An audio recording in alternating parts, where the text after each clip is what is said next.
Good afternoon and good day to everybody who is going to be joining this live stream episode. We are back once again, once more for everybody. Welcome one and welcome all to one more episode of Baji in Physics, where we will talk about some cosmology, physics, astrophysics, astronomy type of topics. We have been covering some very interesting topics recently, answering your questions, taking any questions and discussing the topics. And we have also been actually referencing a book by Neil deGrasse Tyson. And we will continue with that tonight in today's episode. So last night we had a lot of fun doing that, and we will continue that tonight as well. And I've named this episode Cosmic Girl because somebody in the live last night actually called me that, and they said, oh, there is the Cosmic Girl. So I really liked that comment, whoever that was, and feel free to come if you're coming to the live, put a chat message so I can know who you are again tonight. And as always, please do like, share, and subscribe. Let me make sure that all of the buttons are buttoning with the live. And I will share the live soon here. I actually made myself some hot chocolate, which is, of course, in the microwave from a Swiss Miss. In fact, I am now all done with my can of Swiss Miss. So I'm going to go get the mug. It was too hot to touch before I started the live. And I was setting things up. I am using a very thick book to put the camera on top of the on that book using my phone stand. So thank you so much. Hello, Daniel. Oh, I've seen you before. Daniel Amaga Lanes 8911 is here saying greetings from Houston. Well, welcome, Houston. Welcome all my continents. Hello, Key1. Hello, Key147. Everybody, thank you so much for joining. If you're seeing this live, we are live. We are live. Baji in Physics. We are live. If you're seeing this later on as a video upload, once the live gets posted, then please do leave us a comment. If you missed out on the chat by being live here, I always love to read all your comments later on as well. But if you're here and you're here with us now, then certainly put something in the chat so I can say hi to you. Hello, Daniel. It's nice being with you. Oh, thank you. Well, thank you so much. Please do like, share, and subscribe. Please do double tap the screen and give us some likes, some emojis, some hearts, some love. Really appreciate it. I will be sharing the live and putting that in the chat as well. I hope that some of my mods will join and can help out with that. Thank you, everybody. Thank you for joining. Like, share, subscribe, please. Thank you so much. We will be starting our topic very soon here after I say hi to people. Where are you from? Hello, Key1. Mr. Handsome 95 is saying hi. Hello. Handsome 95. Were you born in 95, Handsome? Daniel is saying, I'll be here with you. Matthew is saying, we went to school together. Oh, did we? Hello, Matthew Kimball. We went to school together. Where did we go to school together? And thank you for bringing that to my attention. Key1 is saying, what topic? We will be, let me actually show you the book. We will be covering something from this book that we have started last night. It is called Death by a Black Hole by none other than Neil deGrasse Tyson. Thank you for liking the live, guys. Thank you so much. Hello, Taj. Matthew said we went to school together. Just kidding. Hello, my heart. How are you? Hello, Taj. I will support you. Well, thank you so much. Sky Nels is saying Mumbai. Hello, Mumbai. Tommy is saying, I would love nothing more than to be... I see. I thought you were asking to be a mod, actually. Like, I thought you wanted to be the chair of one of the chairs of this live. I see. Well, Tommy, you might want to behave once the mods are here. They're currently not here. I don't see them anyways. Let's see. Miguel is, oh gosh. Hello, Miguel. Hello, Key1. Hello, Rubble. Have you tried the new Dixon cider? I don't know what that is, but thank you. Hello, gorgeous goddess. Well, thank you so much, Ranger. I have this hairband on and People do sometimes call me a goddess when I wear it. Well, thank you so much. Indeed, I actually just got done reading that. I was so excited to talk about it. I interrupted my dad watching football. He got so mad that I interrupted the game. Oh, hello, Mr. Baseball. We can certainly, this is the correct spot to talk all you want about that book or anything cosmology, physics, astronomy, or astrophysics. We will be discussing that right here, right now. Sometimes I have Baji on the cat tree behind me. Currently, he is doing something else. He's preoccupied, but he might just be joining our classes here, our discussions here. We are just getting started now. Hello, Ben Tipton. How are you doing? Hello, Taz. What we on today? We are going to be doing some physics discussions today. Astrophysics, indeed. I'm going to knock on your door and ask for some peach cobbler. Please don't do that. That would freak me out. Hello, Willie. Hello, Snow Leopard. Hello, Imposter. Hi, you're so pretty. Thank you so much. Well, I appreciate you. Bonjour.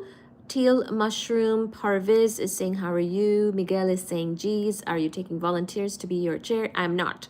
Hello, Robble Skin. Hello, that guy. Hello, Snapshot. Hello, Miguel. Hello, Eli. Holy, you're so pretty. Well, thank you. Thank you. Thank you. Parviz is saying, okay. Hello, Lord Have Mercy. Hello, cute like a little mouse. Who? There is no mouse here, at least I hope anyways. Thank you, Snow Leopard, for sending the gift. Bend over. Cosmetology. Indeed, we will be talking about cosmology, not cosmetology, even though the two can get mixed up. What about quantum? We can talk about quantum too. Tommy is saying something about Gabe. I don't know what that is. Hello, Willie. Do you like plate tectonics, physics, and chemistry? What are we talking? So, plate tectonics. We haven't actually talked too much about plate tectonics. I do have a playlist called, I'm trying to remember. I think I just called it Planets and Astronomy playlist. I do have a playlist on just the planets of our solar system and more. And so if you're interested, then I do have a playlist on the planets. But generally we talk more about astrophysics and cosmology and astronomy that is beyond the solar system. But thank you for asking. I love astrophysicist. Hello, yours truly, Todd. Thank you for the gifts, guys. Really appreciate you. Really appreciate all the support that you're showing through the gifts because that does help a lot with this channel. Thank you so much. Hello, Snapshot. Hello, Willie Boogie. Hello, Stone Gate. Good, you're not a fake card reader. Some people have asked if I'm a tarot card reader. Indeed, I am not. At least not on this channel anyways. Maybe I should make a separate channel for that since that seems to be such in demand. Willie is saying I was being silly. I'm not serious. Okay. Sage Diamond is saying, not gonna lie, flaunting brains. That's a hook. Hello, Snow Leopard. Thank you for sending the floating heart. Really appreciate you. Joshua.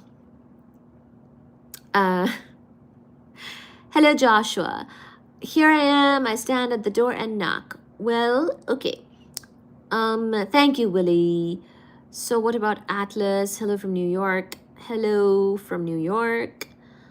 The NASA narrative. Can you speak Chinese? I really indeed cannot. Unfortunately, I asked lots of people about peach cobbler. Okay. Thank you, Occupavi, for sending the flower. Hello, Fubar Strikes. Your skin is beautiful and bright. Oh, thank you.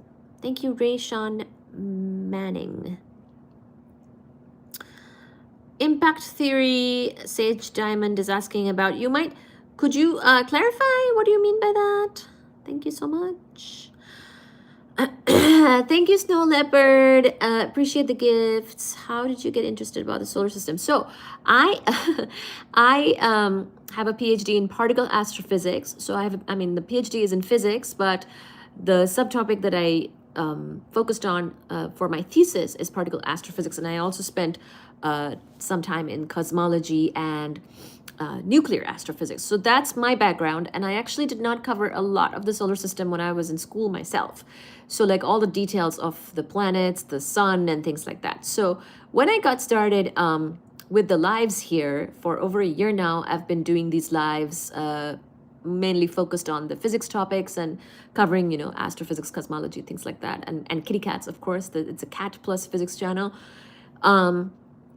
I basically saw that there was some interest with the planets, and I myself wanted to learn more about the planets because I did not know too much details about our own planets in our own solar system, because that was never a focus for me, like something that's more of a geophysics topic, or you know, because the rocky planets are so different from the from like the Jovian planets, for example, right? Things like that. But recently also I felt very inspired in the sense that not even like, it's more like fascinated, inspiration and fascination both, because this whole situation with stars dying, making gas nebula or gas clouds, and then those eventually getting cold enough to condensate into something that then gets hot enough to make a star and its planets. This whole situation also got me very fascinated indeed. We actually read about that a little bit last night in a more general sense, and it connected back to our discussion when we did those planet lives. So there was a number of lives sort of happening chronologically some months ago, where every day I was covering something with the planets. And so that's why I point you to the planets playlist that I have. I have a few playlists, and one of them is the planets playlist. I think I call it planets. Let me just check and tell you, because I have forgotten exactly what I call it.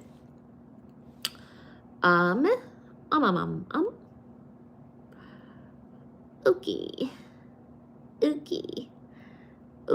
So let us see now. Oh, by the way, please do like, share, and subscribe, my darlings, because it helps me out, and it helps to grow and build this channel. Thank you so very much. And even if you disagree with anything, I love to hear it. Last night, we even talked about God and religion, and somebody actually told me about Moses, because I didn't know much about Moses. So it's a safe space for everyone, I would hope, unless you're trying to hurt somebody, which I hope you're not. Okay, so I put in the chat, like and subscribe. Please tell your neighbors, sisters, brothers, cousins, family members, and friends and enemies about the channel. Much appreciate all your help with that. Really do very much appreciate it, to get the word out and whatnot. So let's see. I'm gonna say that we are live. We are alive indeed. Please do join us. PhD in physics. Hello, NYC Durrani. I do have a PhD in physics, exactly, with the subtopic of my thesis ended up being in particle astro. Hello, Elijah is saying hi, doctor. Hello, Hoi Sung Choi is saying you cute. Okay, I know I'm always about the solution and not necessarily the problem. Gang, fully procreative with history. Feel dumb compared to that. Hello, Joseph. What languages can you speak? That's a great question. Hello, Jess, hers, Chel. I can speak English, Bangla, that is Bengali, Hindi, and a bit of Urdu. Urdu is similar to Hindi. I cannot read Urdu though. The other ones I can read, write, understand, speak, and all that. Hindi, I am out of touch with, but Bengali, Bangla is my native tongue, and English is also basically a language I grew up with. So, okay, Josh B. And I know a few words of Spanish. I really should know more, because I get mistaken a lot for being able to speak Spanish, and I don't feel good about letting those people down that think I should know more Spanish. So I'm always excited to learn more. If you want to say something to me in Spanish, please do. And teach me anything you want, actually. Spanish, Italian, German, Afrikaan, anything.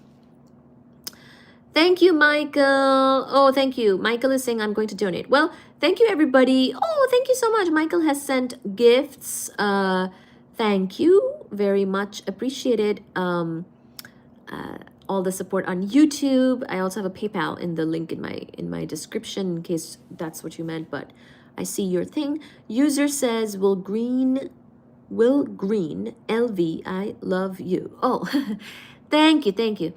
Talk about gravitational waves. Okay, that's a great topic. Yours truly, Todd. The planets, do you agree with Avi Loeb and his theories of extraterrestrial life? How do black holes in space work? Is this your date of birth? Hello, Pranay. It would be great if you didn't ask me my personal information. I do believe that that's actually kind of illegal on YouTube. We should not be sharing our personal information. So thank you so much for not doing that for yourself or me. Willie is saying supernova. Everin is saying, oh, Indri, hello. I like the all caps. Pluto will always be a planet to me. Hello, oh, Lord Byron. Oh my goodness. Well, Lord Byron is here. We promised him a poem from Byron at some point. I don't have it with me tonight, but I will keep it in mind. Do you believe that nothing can create something? Yes. Because nothing is generally not nothing. So I'll real quick say that. In our experience of the cosmos, at least, we tend to find that nothing is generally not nothing. It can actually have lots of things happening and going in and out of existence.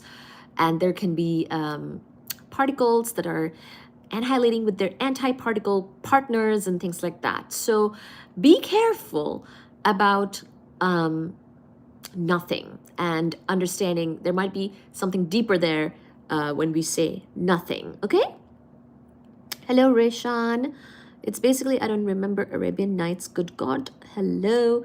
Hello, Stay Clever. Favorite Bible verse. You should write it here for us because I don't know any too well because I did not grow up with the Bible, but you should share one. How about that? Hello, Willie. Hello, AJ. No earrings. He cracked the C. Thank you, AJ, for the marshmallow. Miguel is asking, what are you going to do for Christmas?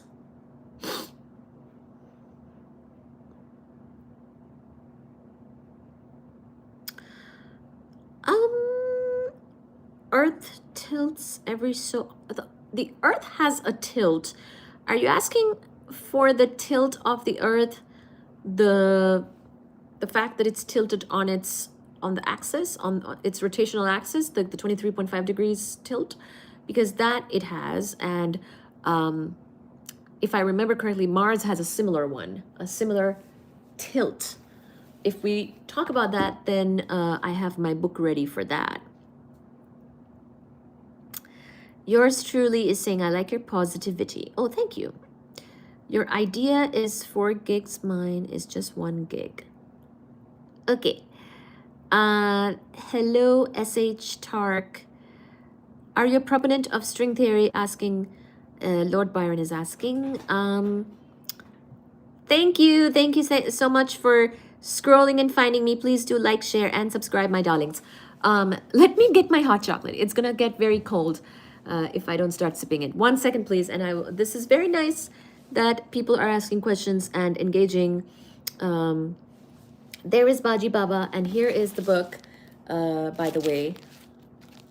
And I will be right back with the chocolate. Don't go anywhere.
Okay, so, all right, here I come. Here I come with the chocolate. With the chocolate. Let's see.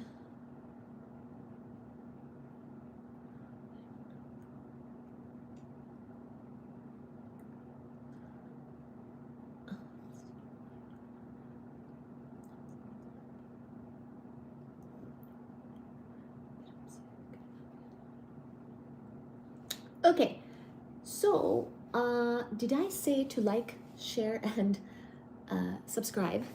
Please do that. Ow! Almost fell in my hot chocolate. Thank you everybody for liking, sharing, and subscribing, my darling friends who have joined. Can I message you on WhatsApp? So by the way, I just wanted to make a quick announcement because this has been happening more frequently lately. You could indeed message me on Instagram, Facebook, all those other social media accounts that I have linked to this channel. But unfortunately, I mainly use the social media public accounts and profiles for business, for like, you know, this sort of content stuff. I'm not sure if I'll be able to respond in a personal fashion to you guys when you ask personal questions, okay? So do keep that in mind, but you're more than welcome to follow and message all you want on all of those accounts that are linked on YouTube, okay? But I am getting quite a lot of messages, and I might not see it right away, and if it's asking a personal question, I might not be able to answer. Okay, what's your middle name? You guys are funny. Okay. So now, with that out of the way, who does your hair? I do my hair. Yours truly.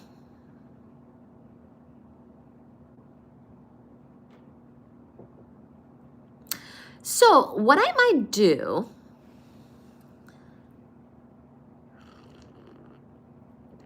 is do a bit of reading from the book that I promised I would. It is chocolate, yeah, it's hot chocolate. This video is sponsored by Swiss Miss. Not really, but it should be.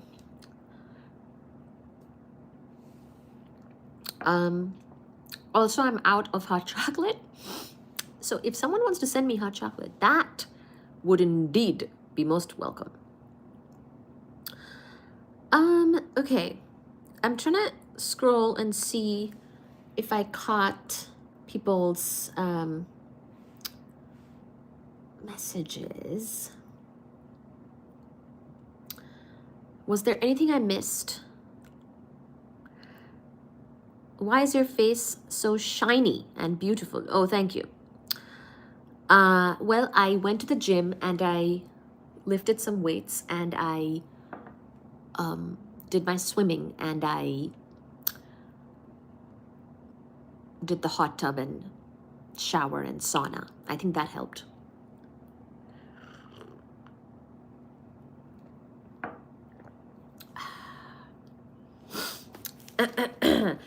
Thank you, Omar Aziz, for sending the floating heart. Really appreciate it. I hate that there's no brown girls in South New Jersey. Hello, icy icicles. No marshmallows. I don't have marshmallows at the moment. I think do you like Beyonce? I like Beyonce. Yes, I do like Beyonce. I think I like Rihanna more, actually. Thank you, Omar Aziz. I really appreciate you. Much, much appreciate. Ooh, Lord have mercy was saying hi, 333. 333 back to you, my friend. I do like the number 3, 3, and 3. Very much. I like Rihanna, to the person that, I mean, I like Beyonce too. More power to all these women, right? And Rihanna is a billionaire. I do like that she's such a good businesswoman. Hello, Kitty Cat, says Tyler. Hello, Tyler. So, by the way, let me see the top fans and read those. Number 1 is AJ. Wow. Hello, AJ. Number 2 is Snow Leopard. Number 3 is Key One. Number 4 is Jess, her shelf. Number 5 is Andrew. Number 6 is Daniel. Hello, Daniel. Number 7 is Pretty Good Plants. Number 8 is TWC Myers. Number 9 is John Jones. Number 10 is Vic G. Number 11 is Sage Diamond. Number 12 is Psy Guy. Number 13 is Miguel. Number 14 is Snapshot. Now, I set up to 14 because that's how many reps I do of my weights. Especially if the weight is not too heavy. Like, I'm much more of a reps than a heavyweight kind of person. So sometimes when all the weights, when the max weight is taken, I'm quite relieved actually, and I just go like this and this with a small weight. I can do 15s, I think, on each side. 15, 15, 15, 15, like this, shoulder press. And I go till 14 or 15. So the same thing I did with the number of top fans. So yeah. Hello.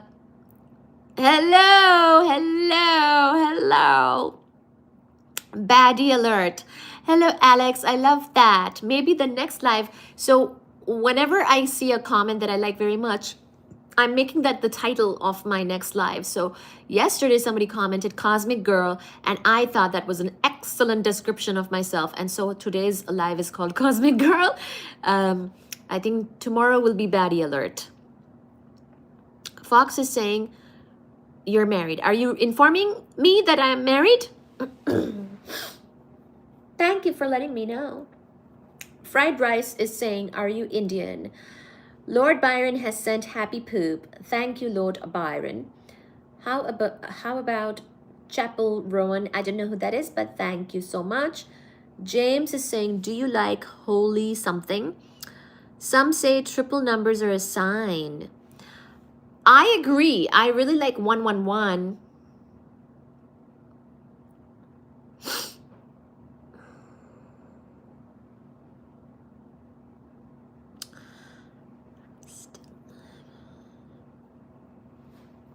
I really do like 111 and 333 and 222. Is that oatmeal? No. This is hot chocolate.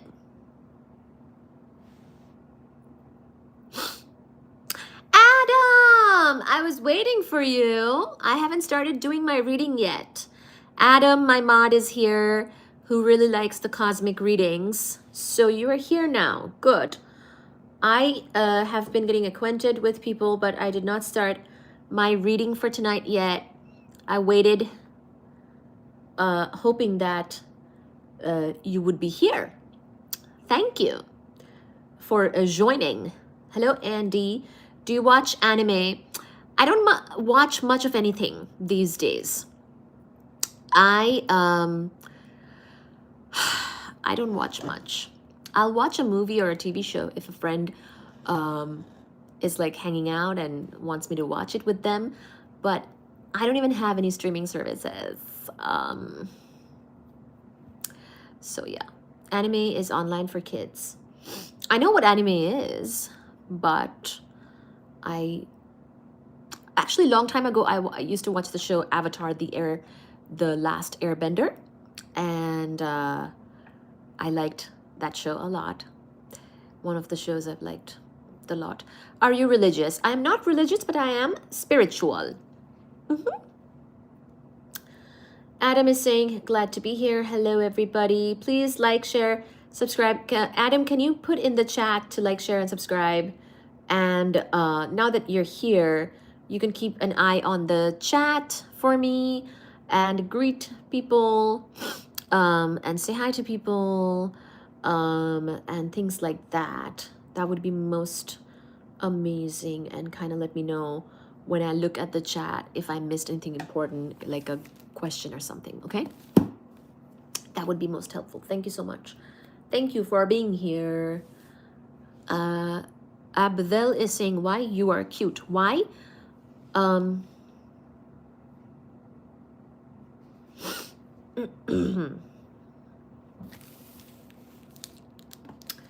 Vinland Saga.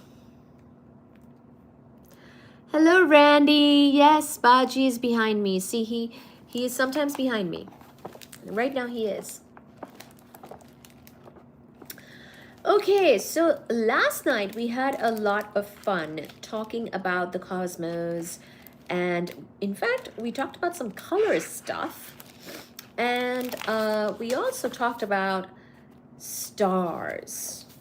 Okay, and we talked about the very sort of philosophically satisfying chapter called Dust to Dust, and we talked about how we start from dust and we end up as dust.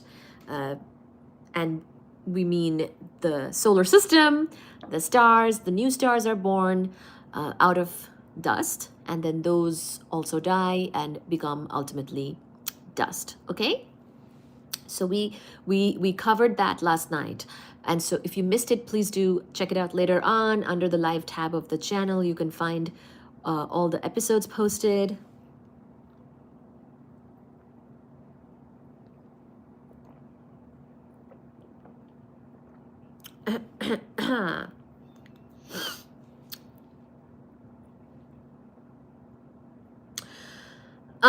Do you think we end up as dust? Yes, we do. We do end up as dust. We come from dust, gas clouds. They're quite enriched sometimes. Like, for example, our solar system came from a pretty nice metal-rich gas cloud or nebula.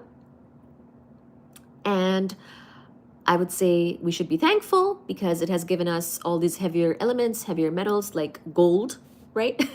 So, but then yes, eventually, when the sun dies and supernovas and dies, we will go back to dust. We will go back to being a gas cloud. And then that gas cloud mixed with other things, and depending on how that whole thing progresses, would be the birthplace of a new star. And we talked about these things.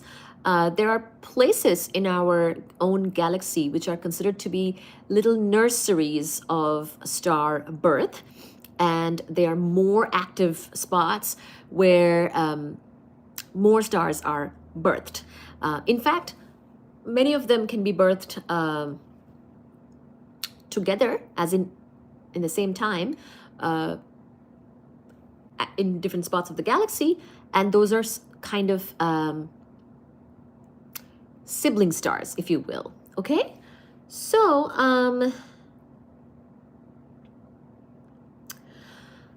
star stuff. Yes. So Adam, you're here, right?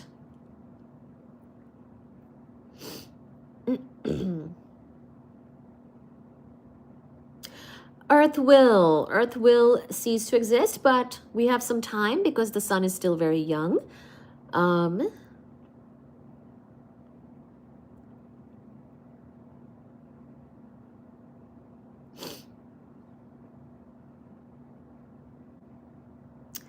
Thank you, Abdel. She's gorgeous, not just beautiful. Okay. You remind me of my old English literature professor. Thank you. I actually loved English literature when I was in high school, and I used to be the school's editor and wrote poetry.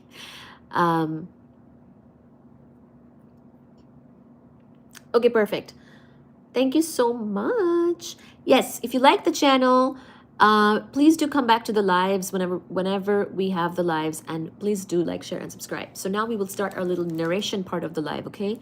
Will the mass change? Of what? The sun, or what do you mean?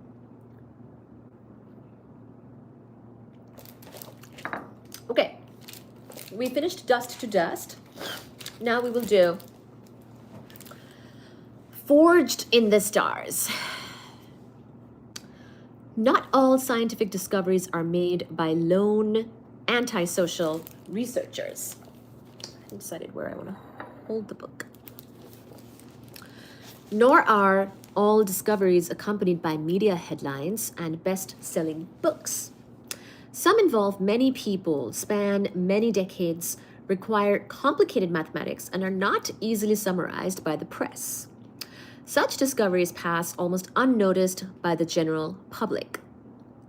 My vote for the most underappreciated discovery of the 20th century is the realization that supernovas, the explosive death throes of high mass stars, so when a star dies and there is an explosion, that is called a supernova, are the primary source for the origin and relative mix of heavy elements in the universe. So, quite literally, every element heavier than hydrogen and helium have been made in the stars and are available to us through stars dying and supernovaing and spewing all of their, not all of their materials, but a lot of their materials into the interstellar spaces, into space around them, that have then gone on to make gas clouds, have then gone on to make the nebulae. That one such nebula is where we come from, our solar system formed from. So that is why I was saying earlier that, you know, if you like a heavier element, well, every one of them, so pick one. Everyone, put your favorite element in the chat and we will say where it comes from, okay? So my vote, so his vote is the supernova leading to giving us all the heavier elements. That is the discovery that we made in the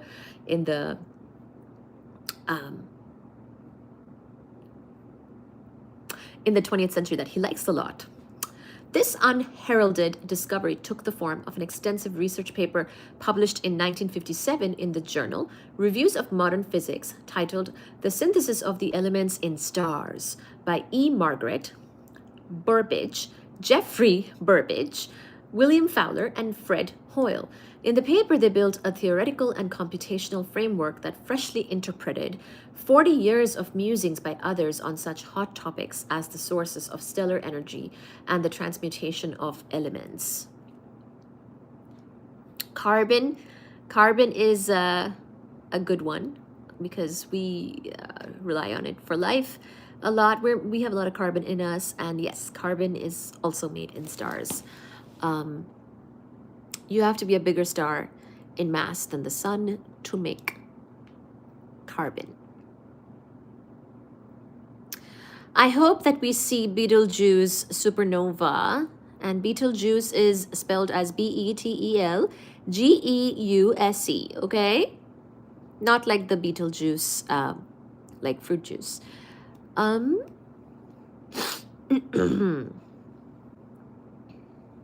Thank you, everybody. Love your comments.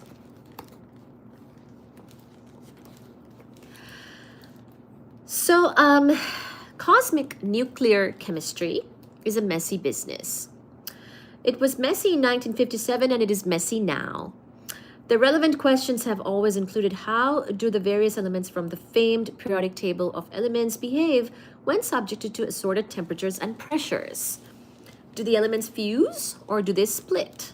How easily is this accomplished? Does the process liberate or absorb energy? The periodic table is, of course, much more than just a mysterious chart of 100 or so boxes with cryptic symbols in them.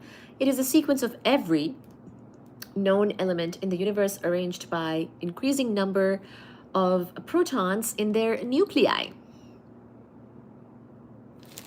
Oh yeah, by the way, somebody had asked earlier about string theory, and we do talk about string theory. If you're interested in those discussions, then certainly you should go find the lives and videos on the channel where we have talked about that. Hopefully you'll find many, many live streams and videos that have string theory in the title. So certainly it is there, and we can talk about it again as well. Now, whether am I a proponent? So I do believe that superstring theory, which is a supersymmetric string theory, is probably the best candidate we have for a grand unification theory.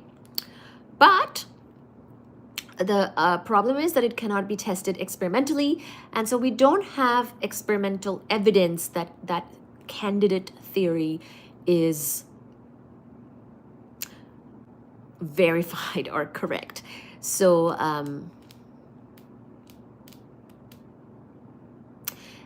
hello, Ahmed.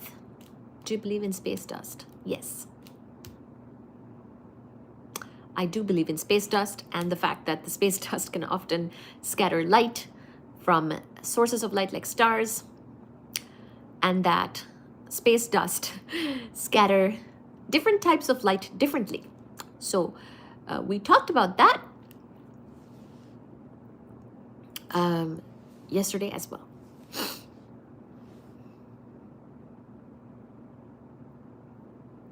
Hello, Mr. Drew. Oh gosh. Okay, everybody, can we get 100 likes?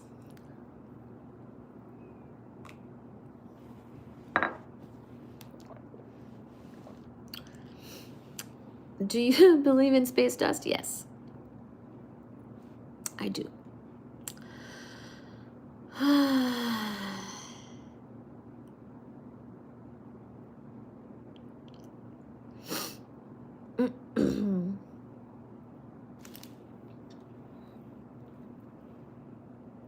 Please do, please do like, share, and subscribe. It's okay.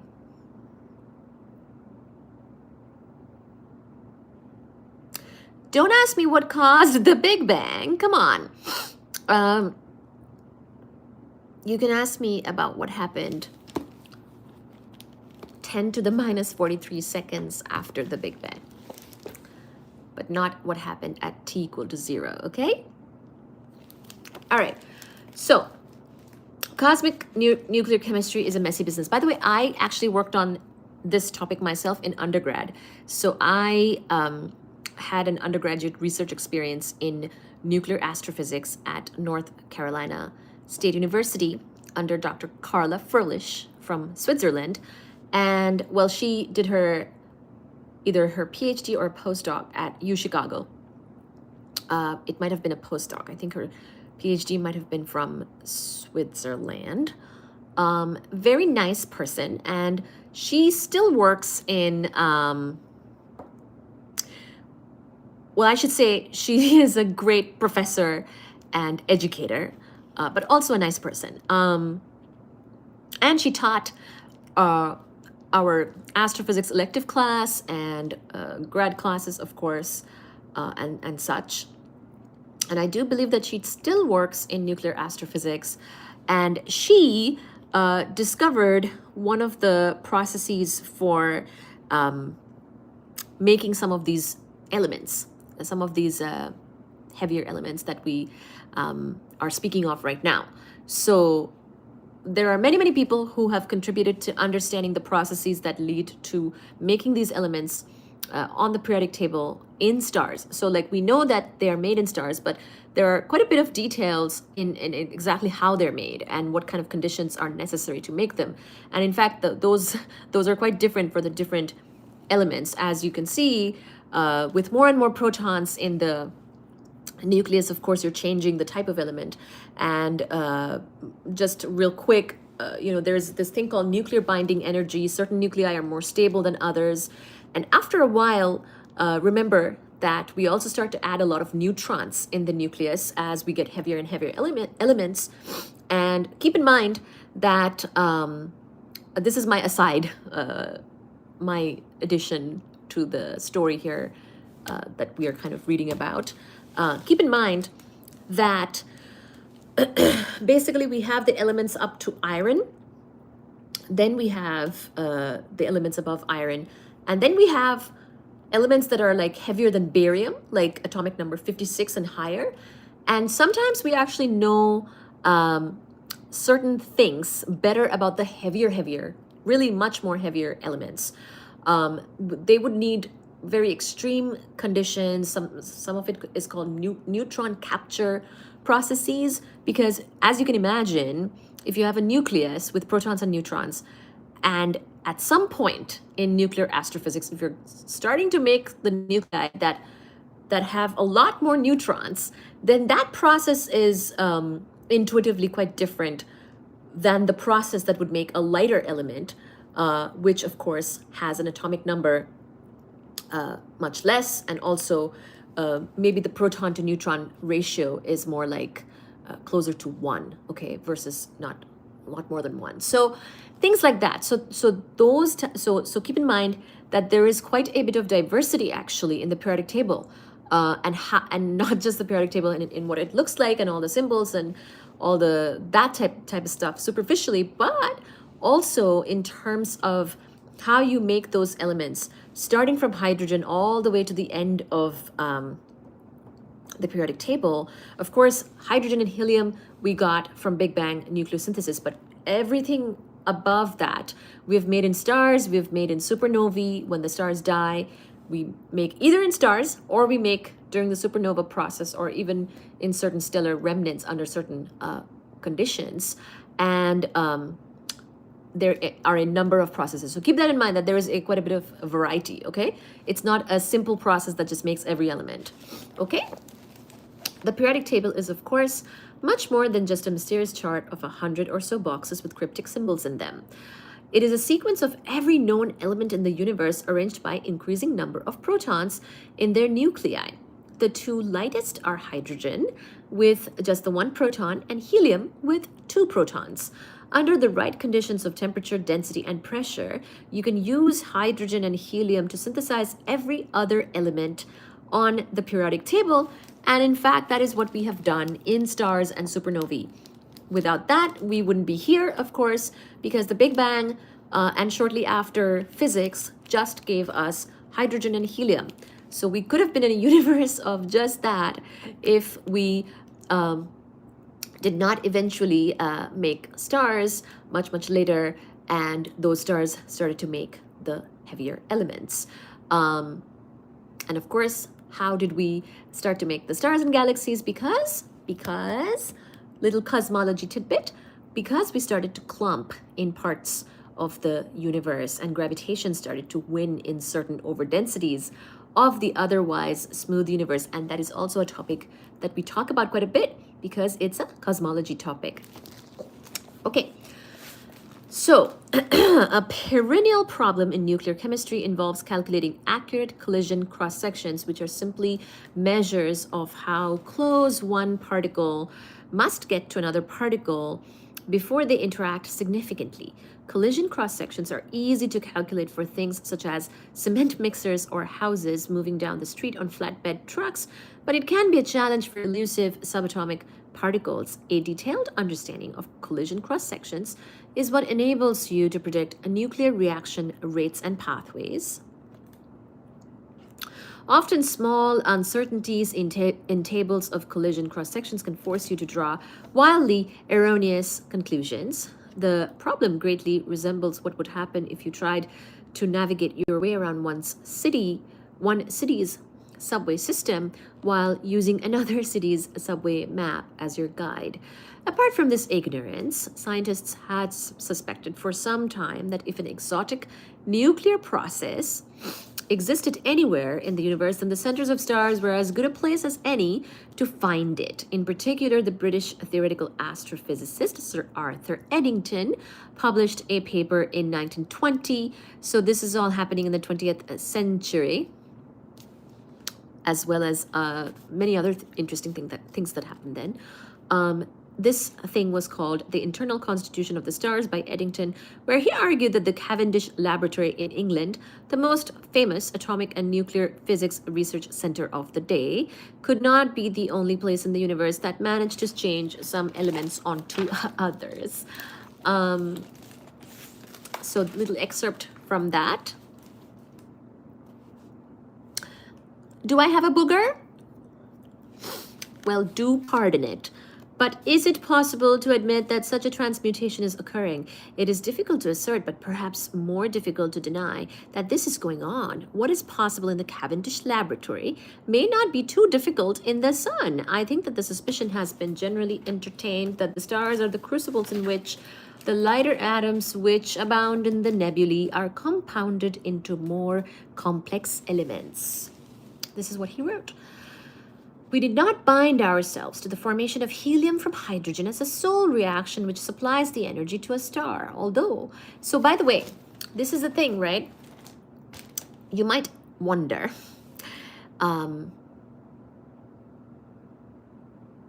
Not only the fact is that the stars are making the heavier elements, because the stars are making the heavier elements is why they're staying alive. So stars are doing that job of making elements or making heavier elements during their lifetime. Some elements also, some things are also made during the star's death. So it's not just the lifetime. During extreme conditions is when the heavier elements are made. But while the star is alive and it's burning, its nuclear reactor is going in its belly and it's making heavier elements out of lighter elements, like what our sun is doing, making helium out of hydrogen mainly. That is also keeping it alive. So if it runs out of that nuclear power, the other main thing in a star, of course, is gravitation. A star is very massive. So if a star kind of runs out of its nuclear power, it will start to collapse under its own gravitation, and that usually will lead to its death. Okay, and that of course also has certain processes that happen then to make some elements as well. But pretty much the making of the elements is also important for the stars. Okay, so we need not bind ourselves to the formation of helium from hydrogen, which is what the sun does, as the sole reaction which supplies the energy to a star. This is what Eddington was saying back then. Okay. Although it would seem that the further stages in building up the elements involve much less liberation and sometimes even absorption of energy, the position may be summarized in these terms. The atoms of all elements are built of hydrogen atoms bound together and presumably have at one time been formed from hydrogen. The interior of a star seems as likely a place as any for the evolution to have occurred.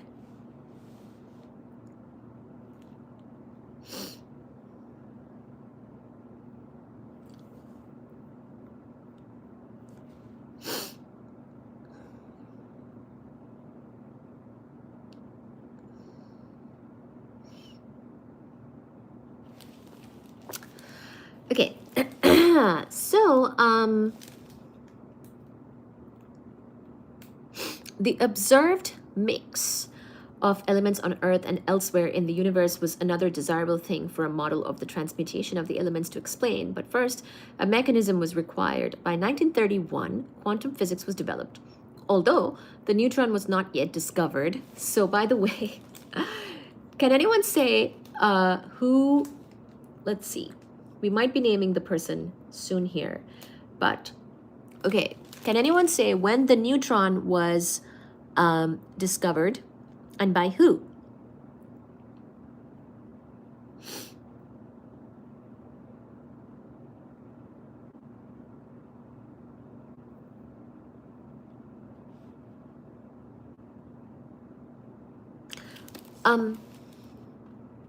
The neutron in the nucleus. Can anyone say when was the neutron discovered and by whom? It was in the 1900s is a clue. Oh my goodness! Correct! Jane, somebody said it. Jane Smith said it, 1932.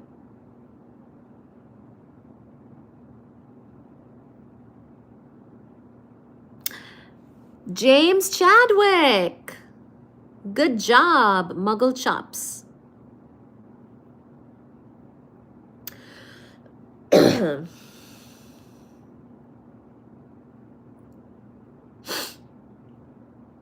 James Chadwick. I love it. You know. Hello, Mike Ferguson. Hello, Wigby. Hello, Lord have mercy.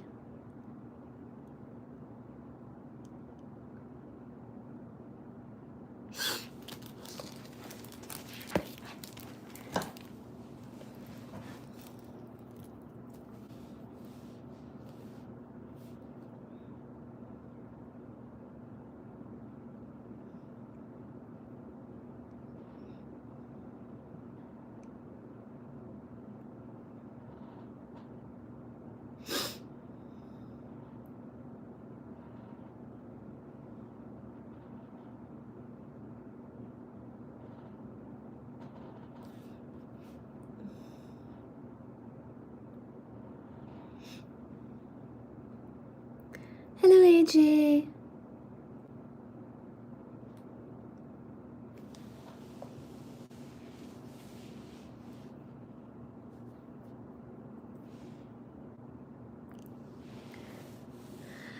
Thank you guys. Namaste. I love science. Hello, Mike Ferguson. Oh gosh. Sorry.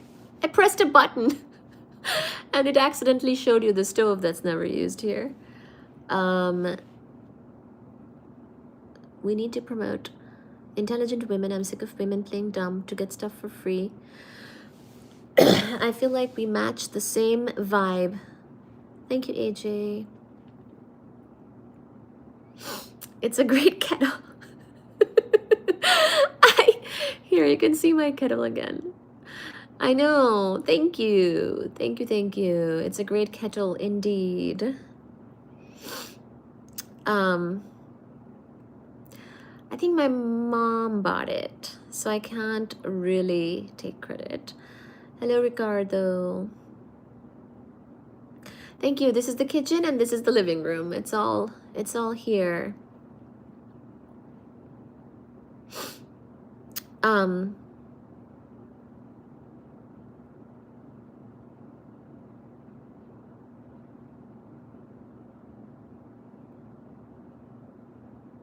Okay, James Chadwick, that's the answer. We will keep going. We will keep going. Thank you.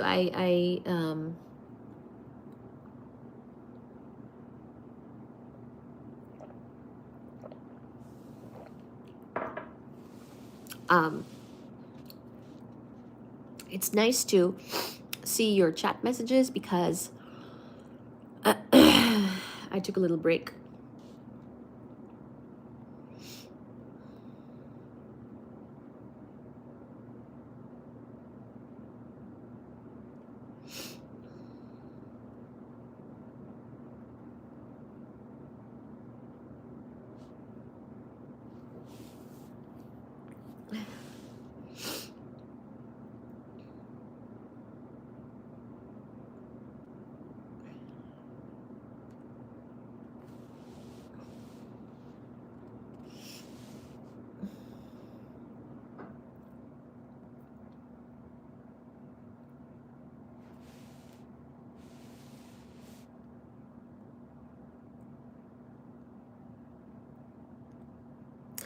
Have you ever been to Boston? Yes.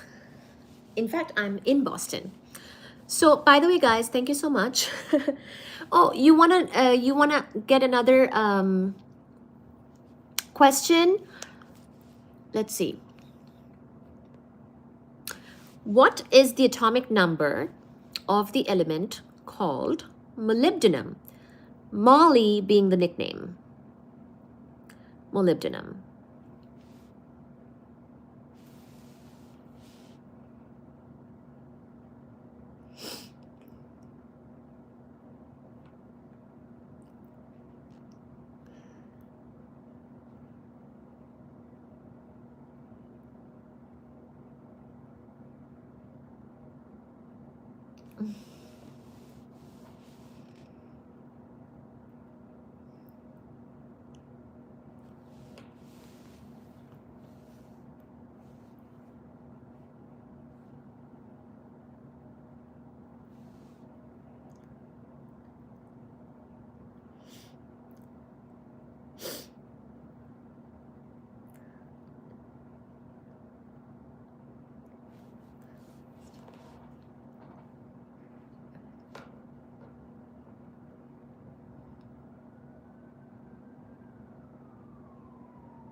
So, oh, thank you.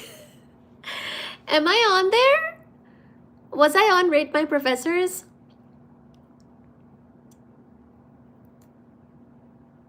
Molybdenum, not Molly, as in whatever other Molly. NC State has some great professors, and what a beautiful church next to it.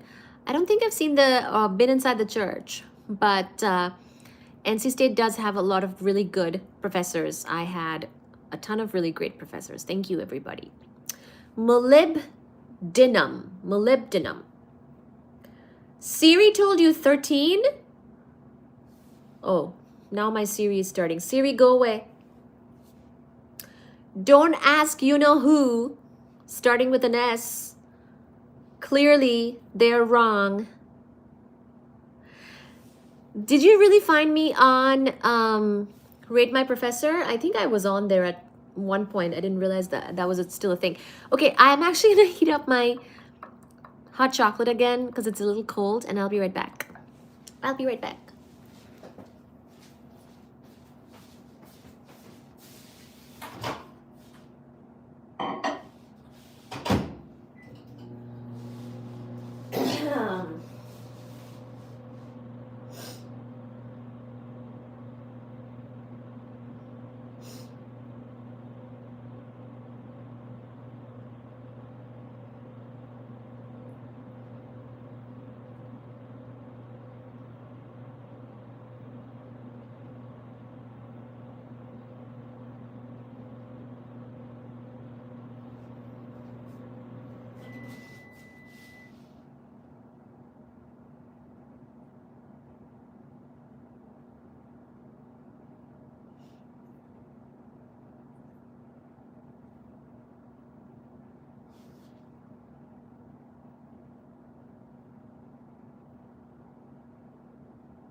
Okay. All right. Okay, so I'm back.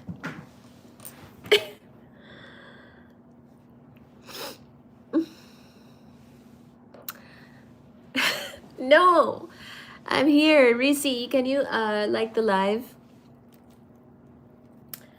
Like and subscribe. Hello, mother of cats. How are you getting ready? I did go for my sanity walk today. Thank you for subscribing.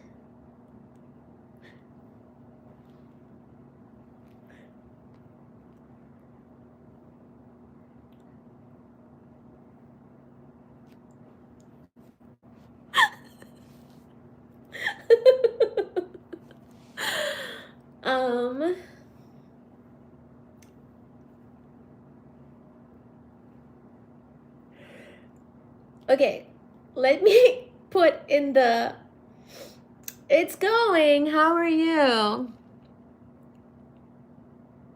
Reese, how's your son? And I see that we have 99 gifts. Could we have an even number? Thank you for joining, Reese. How has it been going? Sorry, I got a bit distracted.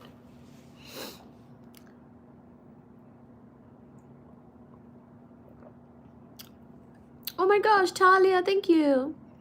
Thank you for the floating heart. Okay, so we will continue. The observed mix of elements on Earth and elsewhere in the universe was another desirable thing for a model of the transmutation of the elements to explain. But first, a mechanism was required. By 1931, quantum physics was developed. So we have spoken about how the 20th century was so very productive with both, you know, special relativity, general relativity, all of that being developed, as well as all of quantum mechanics, which of course became very successful and went on to give us particle physics, and also all these things about astrophysics too happened during the 20th century. So one of the things, by 1931, quantum physics was developed, although the neutron was not yet discovered. And you guys just told me when the neutron was discovered and by whom.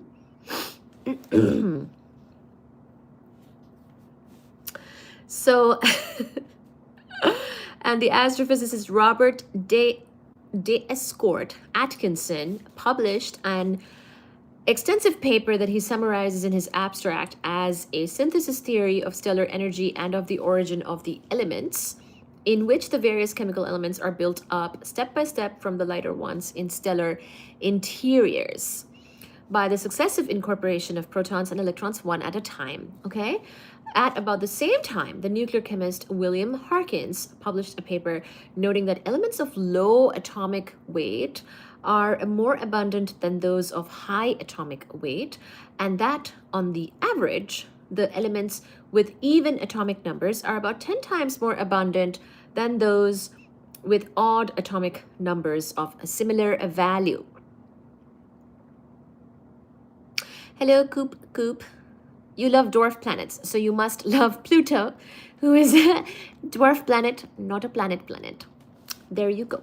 Harkins surmised that the relative abundances of the elements depend on nuclear rather than on conventional chemical processes. So what happens in the stars is not chemistry, it is nuclear physics, or maybe one might call it nuclear chemistry, but it's basically stuff to do with the nucleus, not chemistry, which has to do with atoms and electrons and such, okay?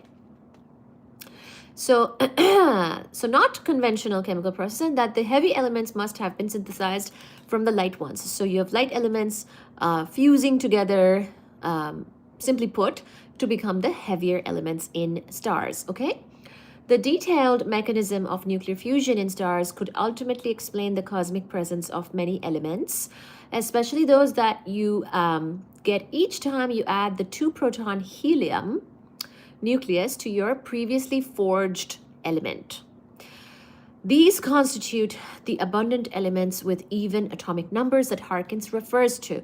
So the even atomic numbers, or the even number of protons, basically you can just think of it as a bunch of 2-proton heliums doing that, right?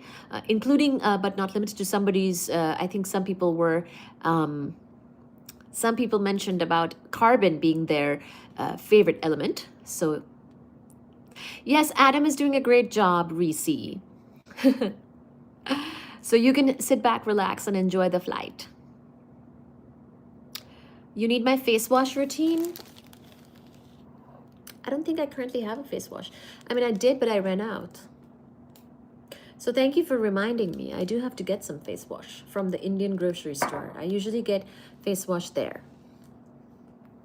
But I think, yeah.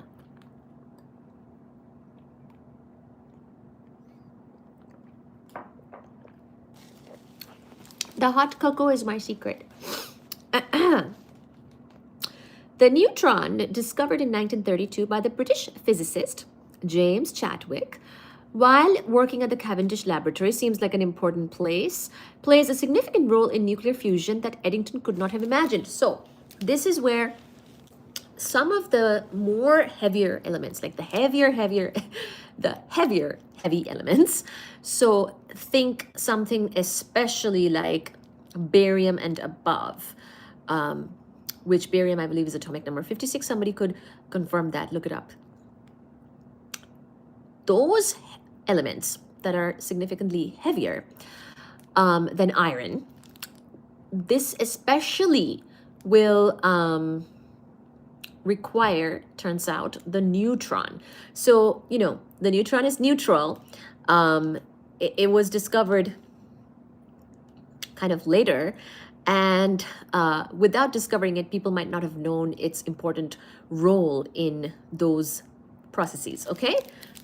As we will see here.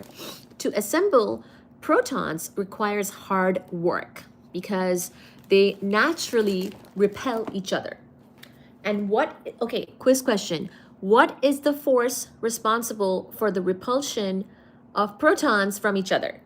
What is that fundamental force? Everybody, put it in the chat.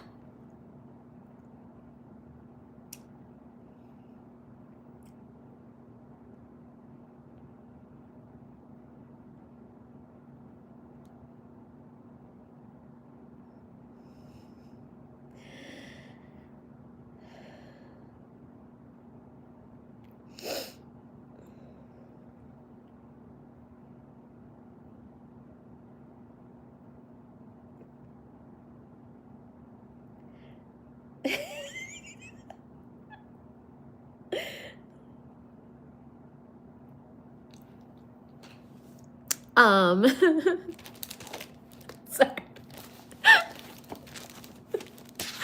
Okay. So hello, James Garcia.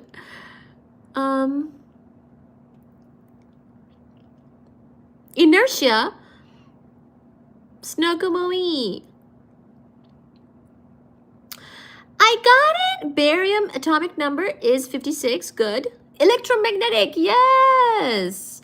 So remember, guys, that the electromagnetic force has both attractive quality as well as repulsive. Two like charges will repel each other and two opposite charges attract each other. So Derby Eternal has won again. We will come to the strong nuclear force. So Lord have mercy is in the ballpark. You are on the right track here. Magnetism, somebody said, so that is fine as well because electric and magnetic fields are interchangeable, and together the topic is called electromagnetism. What am I saying? Electromagnetism. I was trying to say anyway. Somebody electromagnetic electromagnetic force, so that is correct. Also, we can say electromagnetism or pretty much electric, magnetic. Those are all interchangeable into each other anyways. So all correct. Barium atomic number is 56, says Adam. Very nice. Thank you, Adam. So anybody that said those are all good. Oh, thank you, Derby. Sent a floating heart.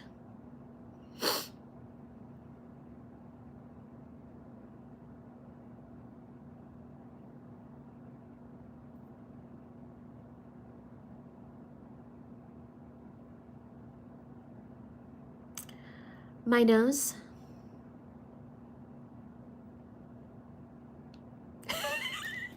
The channel prior to this disturbed me mentally. Oh, well, you are here now. It's a safe space, and can we get 100 likes? So, two protons both have positive charge. So, two protons will do what? Repel each other according to the electromagnetic force. So now there are four fundamental forces of nature: electromagnetism, strong nuclear force, weak nuclear force, and gravitation. Now, of course, long story short, gravitation is not explained by particle physics. In the realm of quantum mechanics and particle physics, especially, we talk about these four fundamental forces. But for gravitation and its understanding, we actually rely on general theory of relativity and whatnot. I mean, really just GR. We just rely on general theory of relativity. We don't have a better explanation for gravitation anywhere else. Too bad and so sad. But when it comes to the protons, remember, of course, that they actually are, we're going to find out that they're affected by the strong nuclear force, like somebody pointed out. I think, Lord have mercy.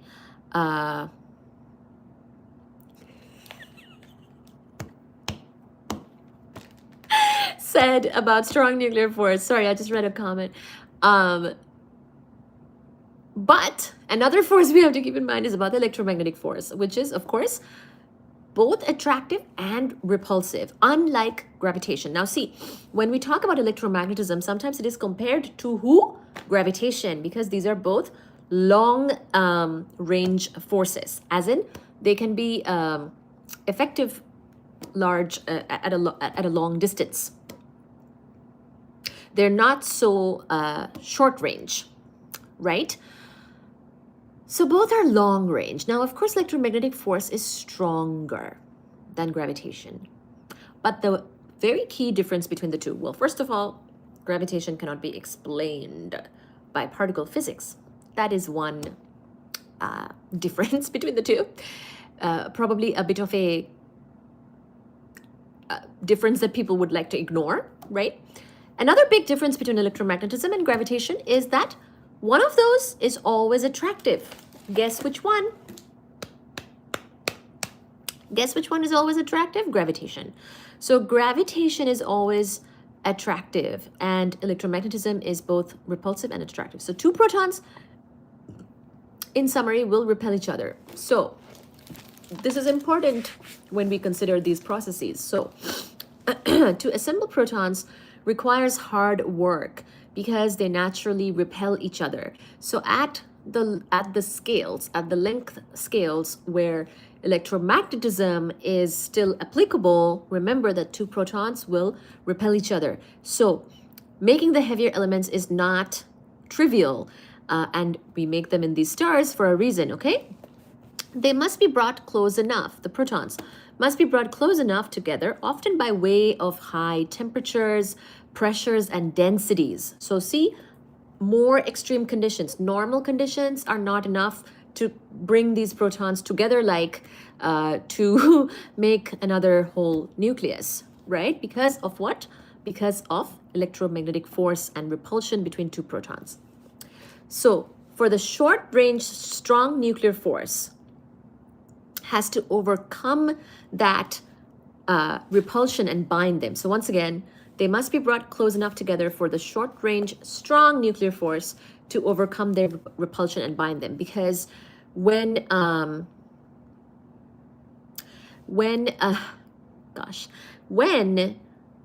the two protons are close enough together, the other effect kicks in, which is a strong nuclear force. So strong nuclear force can bind protons, and that is a force between quarks. So because once again, protons and neutrons are actually made up of quarks. They're not fundamental particles. They further break down into quarks, and quarks actually interact with each other via gluons through another whole fundamental force, which is the strong nuclear force. But strong nuclear force is short range. So at the distances where electromagnetic force is still applicable, protons will not want to be together. Once that is overcome with high temperature, pressure, density, extreme conditions, then strong nuclear force has a chance to kick in, okay? Which is exactly what would happen in a star in order to make these heavier elements. So keep this in mind. This is not a trivial process, okay? Thank you so much, and can we get 100 likes? The chargeless neutron. So, important role of the neutron now coming into this picture as we consider these types of things. The chargeless neutron, however, repels no other particle, so it can just march into somebody else's nucleus and join the other assembled particles. This step has not yet created another element. By adding a neutron, we have simply made an isotope of the original. But for some elements, the freshly captured neutron Remember, I mentioned neutron capture processes. That is unstable. The freshly captured neutron can be unstable, and it spontaneously converts itself into a proton, which stays put in the nucleus, and an electron, which escapes immediately. So it's a neutron capture, where then that neutron is converted to a proton and the electron is like goodbye from the nucleus. Like the Greek soldiers who managed to breach the walls of Troy by hiding inside the Trojan horse, protons can effectively sneak into a nucleus under the guise of a neutron. Isn't that great, guys? If the ambient flow of neutrons is high, then an atom's nucleus can absorb many in a row before the first one decays. These rapidly absorbed neutrons help to create an ensemble of elements that are identified with the process and differ from the assortment of elements that result from neutrons that are captured slowly.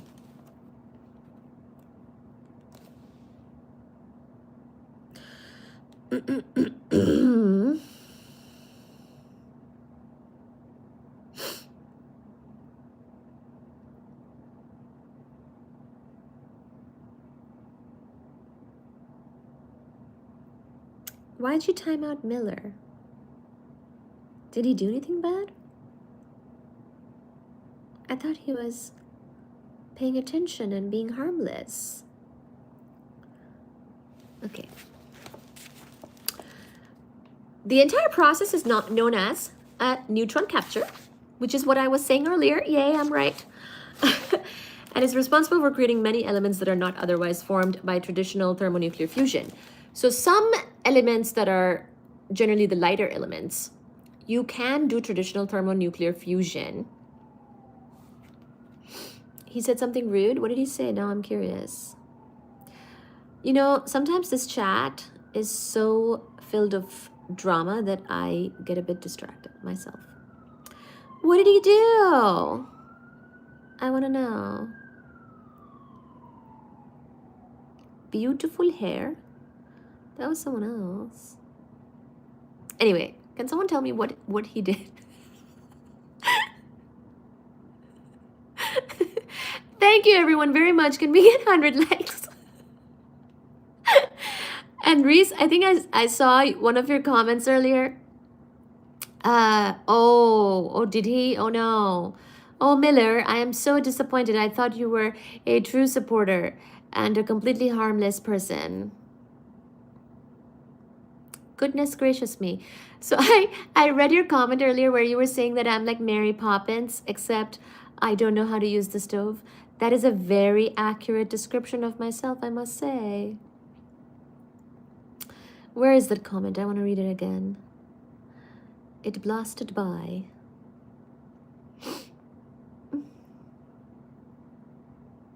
She's like Mary Poppins, practically perfect in every way, apart from the fact that she cannot use the oven. Oh, yes, I cannot use the oven or the stove. Pretty much that whole thing, the stove oven situation, I don't use it. I use the microwave oven. So apparently I'm perfect. Thank you. Ooh, Kenneth has sent a flower. Thank you.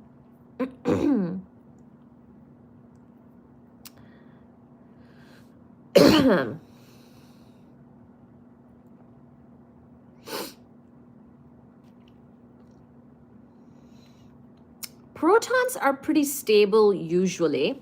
Somebody asked about protons decay. Protons are usually stable.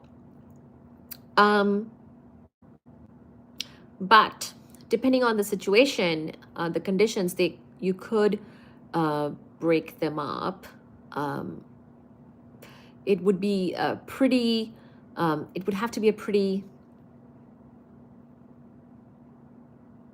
so basically the other way to put it is, at certain energy scales, you could interact with the quark that is inside a proton. So for example, if an ultra high energy neutrino, for example, were to interact with the quark of the proton of the material that's, say, in the Antarctic ice, then that would produce a signature that we could measure. And that's actually how we try to measure those types of neutrinos. So protons are generally stable, usually under most conditions, because once you do make a proton, remember that those quarks that make up the proton are held together by the strong nuclear force, and the strong nuclear force is very strong at that short scale. But please do look it up. I could be wrong. I would love to get an example. I cannot think of anything right now, but I would love to get an example of another way to make a proton unstable. I could see something interacting with the quark inside a proton and basically starting a particle physics reaction with one of the quarks, and then that leading to the next thing and the next thing, making other particles, for example, which some of those would be unstable and stuff.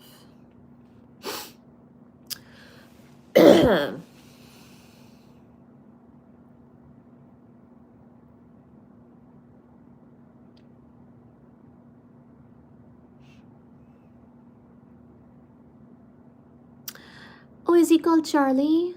Of course, I'll check them out. If you're sending the photos, yes. Thank you everybody for liking the live. Could we get 100 likes?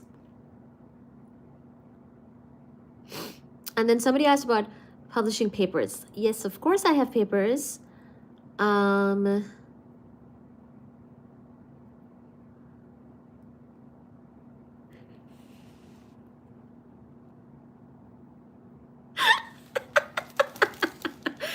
Thank you everybody so much for your supportive comments. Okay, let's just read this last part again. The entire process where we were capturing neutrons into the nucleus and then basically ripping the electron off and keeping only the proton to make a heavier element. This process is called neutron capture, and it is responsible for very many of the elements, actually, especially the heavier ones. So anyways, responsible for creating many elements that are not otherwise formed by traditional thermonuclear fusion. The remaining elements in nature can be made by a few other means, including slamming high energy light or gamma rays into the nuclei of heavy atoms, which then break apart into smaller ones. Hello, Grant Carlson. Please do subscribe and like.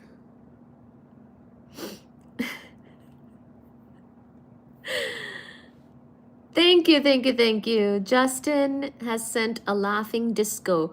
Oh, I love it. Oh, it looked so cool. I was looking down.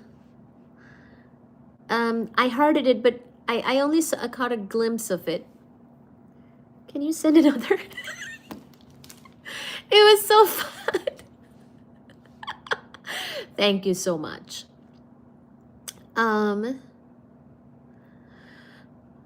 Gamma rays, yeah. Well, gamma rays are just light.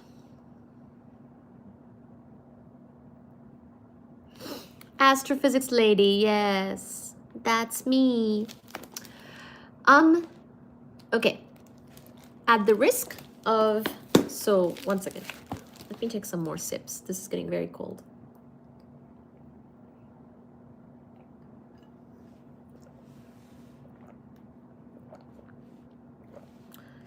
It's kind of crazy, isn't it?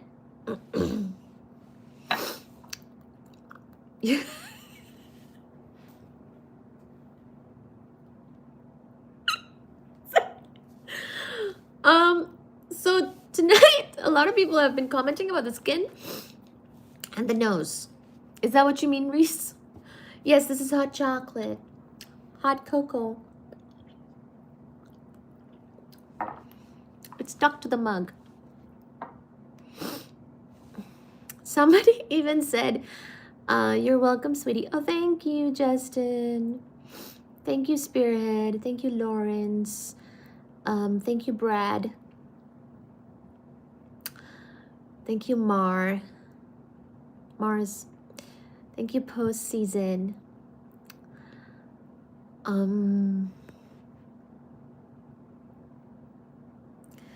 The chocolate is stuck.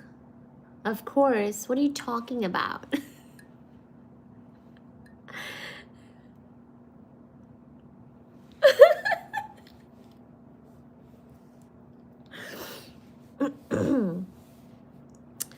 You also have beautiful hair. Who's a spatula? Somebody, this is not coffee, it's hot chocolate.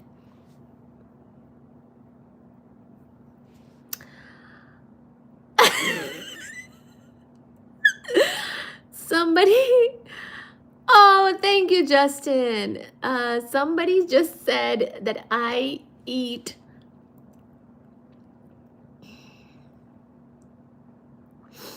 unborn children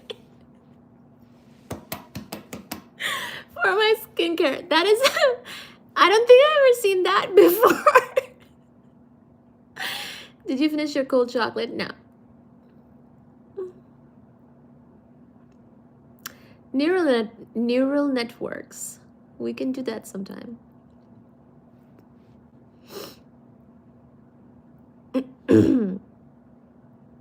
I was actually supposed to do an ad for you guys concerning courses on that, but I messed up. Sorry, I'm spitting again. I messed up and I missed the deadline. Could you believe that? I was very sad. Have you published papers? Yes, of course.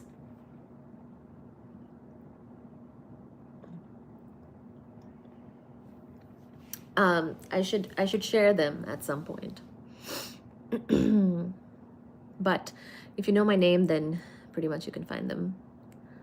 O.space Banerjee. Papers are there. Did you know? Did you know neutrinos can affect a vote count? You know, you guys have some very funny comments tonight.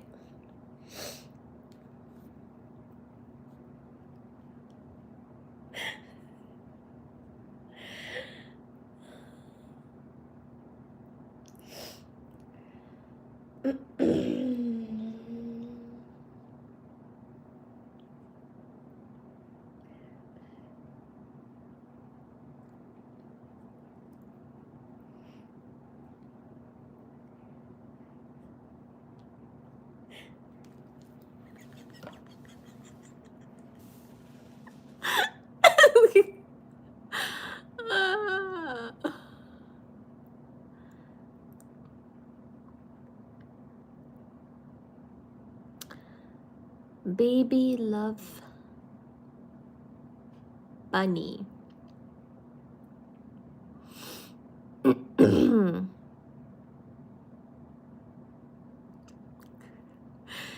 Dialectic. I mean, part of it is the lighting. Somebody asked about my skin. Dialectical. Part of it is just the lighting, actually. Like, you know, I try to catch a good light. You know, a lot of things with photos, videos is really about lighting. It's lighting and camera angle can really make or break a picture, photo, video, whatever.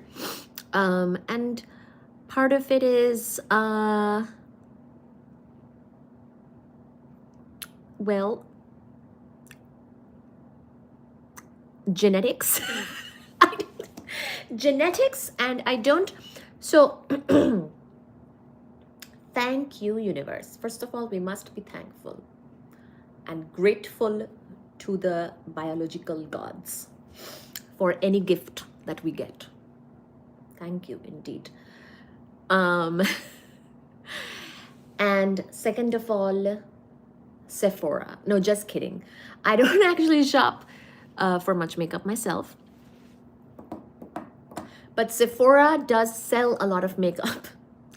And sometimes I wish that I had a few more makeup items to show you guys, because those items are currently all on sale and people are getting very rich selling those items. But what I do is I just try to not ruin the things that I am gifted with. So I try not to ruin my skin or hair.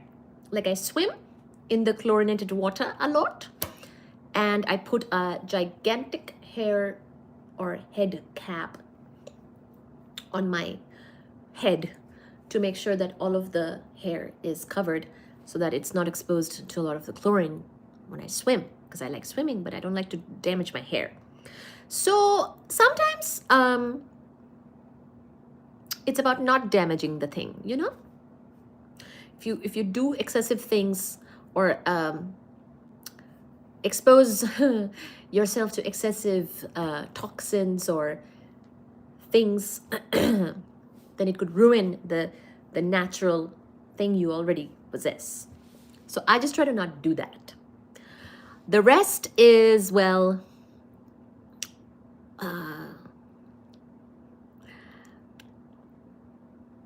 you are, the rest is also that it is kind of you, you know, to think that. Okay. Part of it is filters. Also, there is always some filter. Somebody said that, Brad.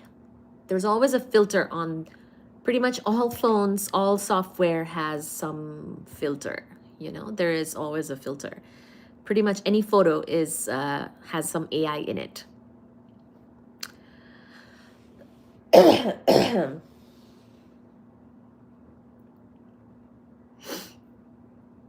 On a scale of 1 to Disney, where do you sit? I thought you were Indian, but you're not, are you? Good genes. Olive oil on the face is great for the skin. It's an antioxidant and moisturizing. I didn't know that. So I checked, and my channel is watched by a lot of men. I did not know that men were so interested in skincare. Maybe I should get more interested in skincare.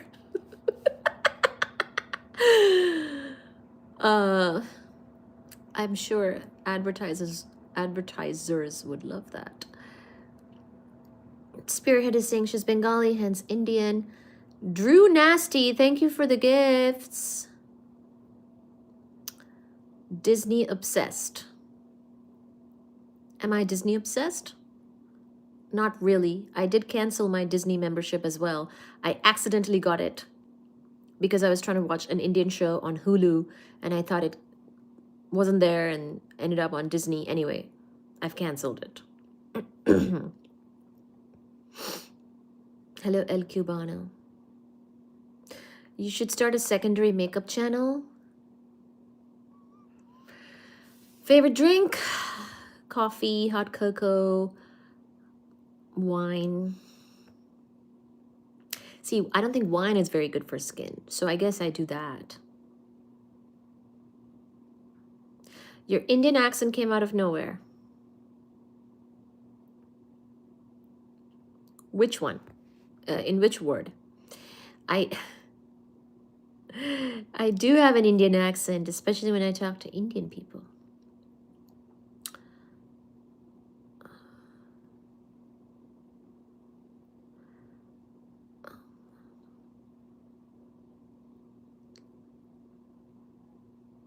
There is some kind of filtering software, even on the phone, is what I'm saying. Right? Does that make sense? No photo nowadays is a photo, right? There's something going on that's being processed. The only skincare I know is dust, cement, pollution. I forgot Disney Plus was a thing. It's a thing, and I've canceled it. Dawn dish soap. Maybe I I should do a Dawn dish soap commercial and be like, this is all Dawn dish soap. Good to see you, Reese.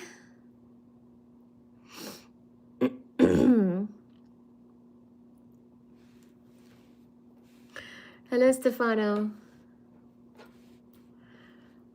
Am I from Indiana? Definitely not from Indiana. I am from India, yes. Born in India, brought up in India.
Well, you should rewind.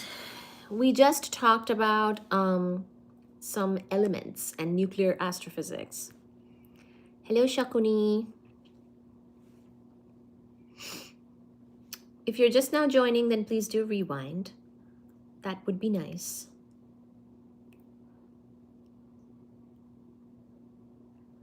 Thank you.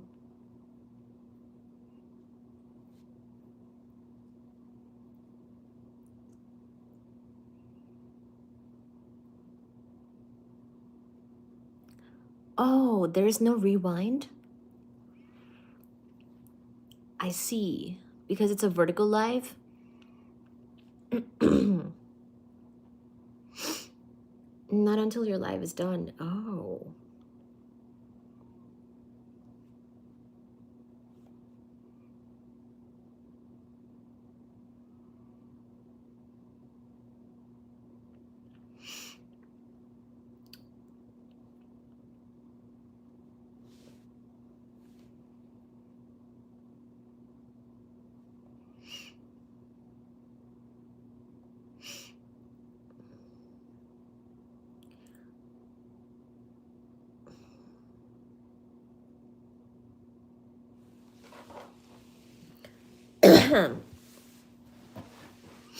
There is a rewind, right? I thought there is.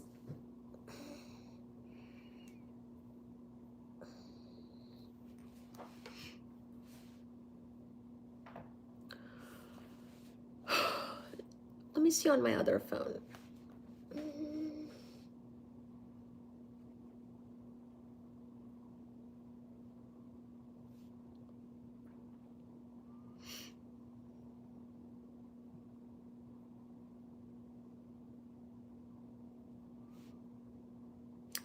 I can't tell if there is a rewind or not. Maybe there isn't. Okay, shall we do a little bit more reading?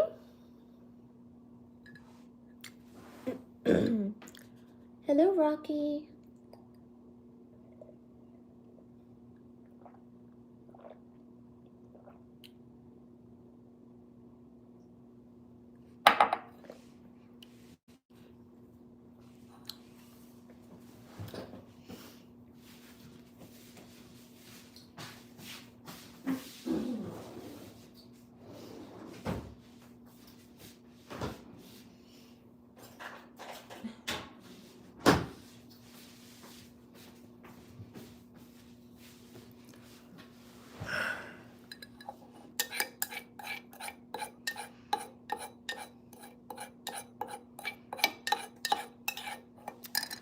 This is Baji Baba.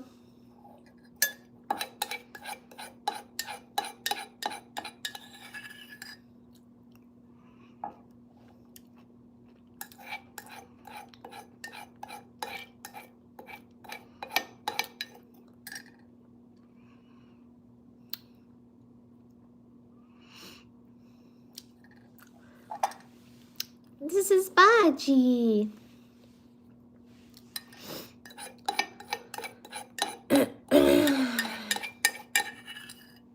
I finished my hot chocolate. He's silver. Baji.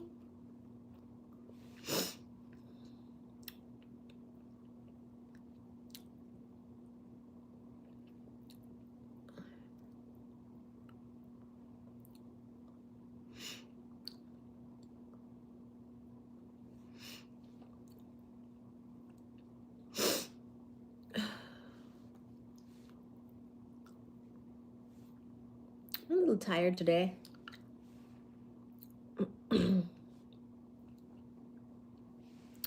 I feel like Yes, I'm gonna eat the mug too. There is Baji Baba cleaning himself.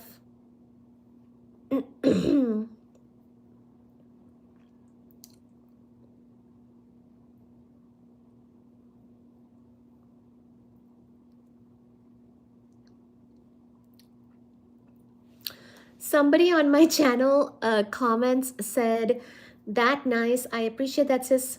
Keep it coming, sis. Oh, thank you. That was Franklin Ben.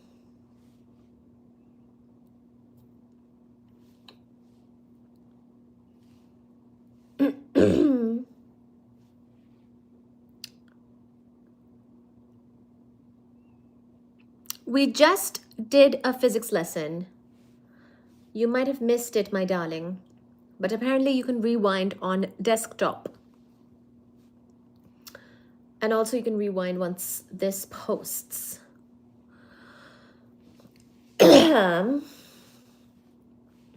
Excuse me, please.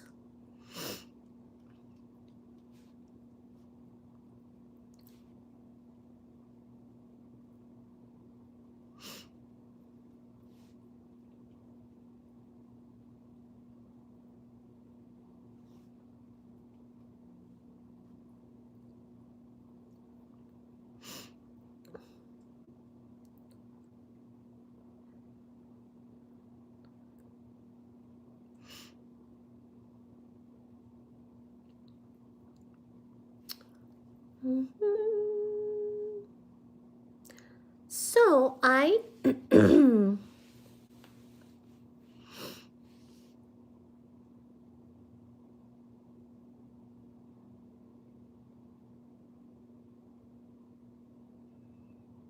what era of fashion do I wear? Your cat looks like my cat.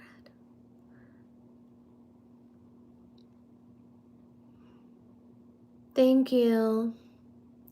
Thank you, Stefan. Thank you for subscribing. I am more tired today, so I feel like I've taken more breaks and drinking more hot chocolate.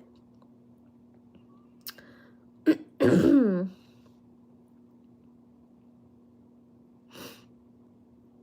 you, Cycle Bass. Cycle is saying, I literally can listen to you forever, lol. Oh, thank you. You should listen to me forever. You should go to the live tab of my channel called Baji and Physics, and there are many, many lives posted already. Some of them are quite long. You could literally just play them in the background while you're sleeping. Some people do use my lives for sleeping purpose. They find it a nice thing to sleep to. So you could do that. You are most welcome. Favorite subject in school as a child? I think it was like English. For a long time, I mean, that's what I really excelled in. I really excelled in English literature, chemistry to some extent. But then since I was around 11, 12 years old, my favorite subject was physics. But like what people thought I would go into was English literature. That's what people thought I would end up doing. And my extracurriculars were in like drama, debate, dance, theater, poetry writing, editor, those types of things.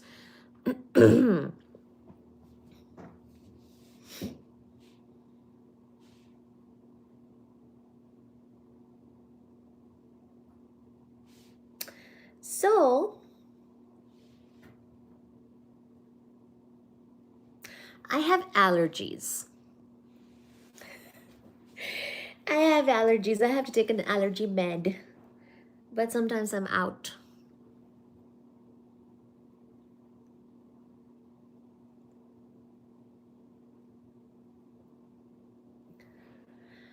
Sachi Mama just came down.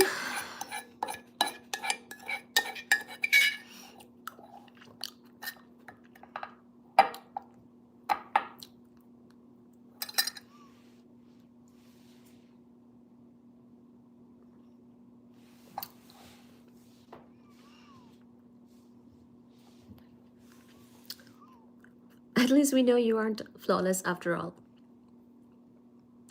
I'm not. Okay, I have to use the bathroom. You guys continue and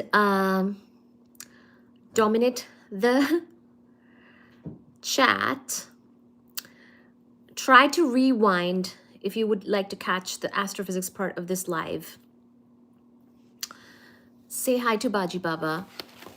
We were reading from this book right here. And behind that is Baji Baba. And I'm going to be back, but I don't know how much I will talk because I'm a little tired. My voice is a little tired.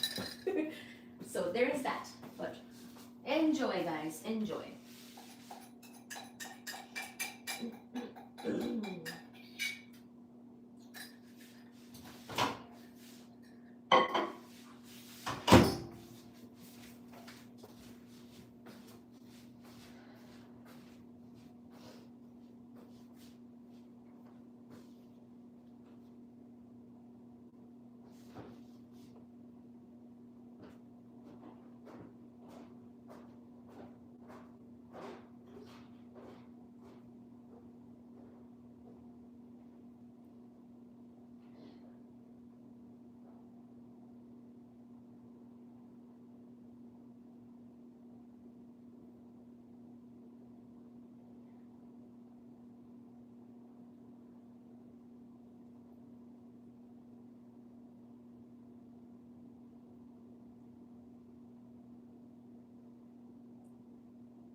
So yes, this book is indeed called Death by Black Hole.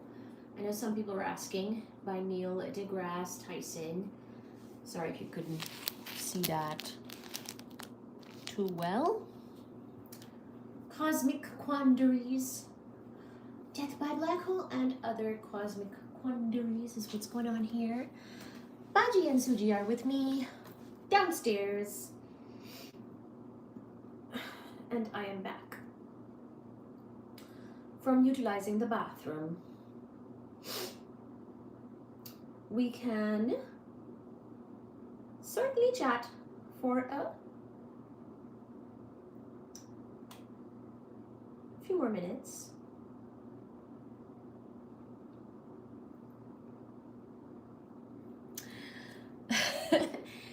That's okay, dialectical. I see your comments. Somebody took your phone. I believe that. Hi, Baji.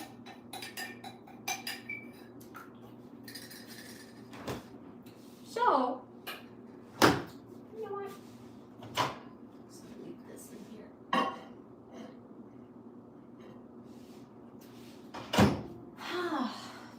Shall we discuss? So we were looking at this topic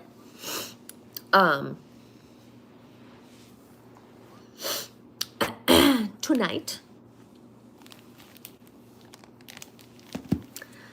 You're not a fan of Neil deGrasse Degrees? Neil deGrasse. Okay. I was like, is there something in my teeth or just on the screen? So by the way, guys, thank you so much for all your support and comments and chat messages. Indeed, it has been an honor. And we talked about star stuff and making the elements. And we touched upon some pretty important topics. And we will continue that actually next time. We were on this chapter called Forged in the Stars, and that led us to be able to talk about important things like how the elements are made, that there is a big variety of elements, of course, with different processes that make the different elements.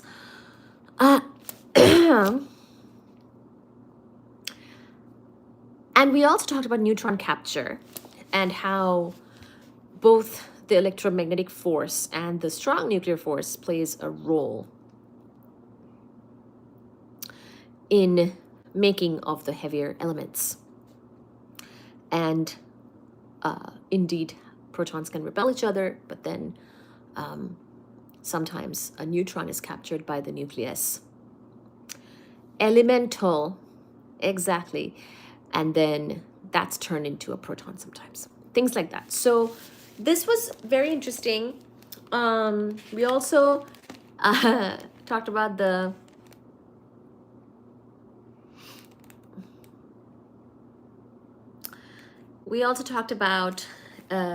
discovery of the neutron. So this next part has to do with at the risk of oversimplifying the life cycle of a high mass star. Pretty much the next part is going to talk about supernovas. Now, we've talked about supernovas. You know what? I might just finish this part, actually, because it's not too long. So let us finish this segment. Fubar. Let us finish it. Why not? We will finish it. At the risk of oversimplifying the life cycle of a high-mass star,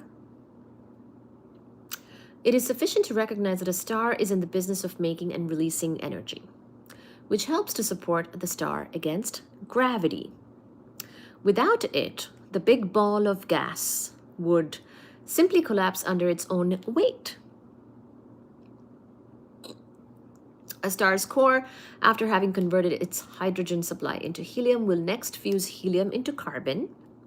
then carbon to oxygen, oxygen to neon, and so on and so forth, up to iron. To successively fuse this sequence of heavier and heavier elements requires higher and higher temperatures for the nuclei to overcome their natural repulsion. We're discussing astrophysics. Fortunately, this happens naturally because at the end of each intermediate stage, the star's energy source temporarily shuts off, the inner regions collapse.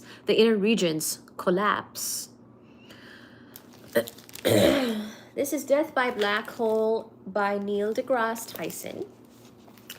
The temperature rises and the next pathway of fusion kicks in. So it's important to kind of do that, have more and more extreme conditions to make the more and more types of elements, okay? But there is just one problem. The fusion of iron absorbs energy rather than releases it. Iron has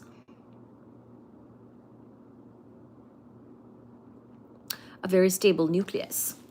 This is very bad for the star because it can now no longer support itself against gravity. The star immediately collapses without resistance, which forces the temperature to rise so rapidly that a titanic explosion ensues as the star blows its guts to smithereens. So once you make an iron core and you are a star of a certain mass or higher, it can actually be kind of difficult because you can actually run out of nuclear power.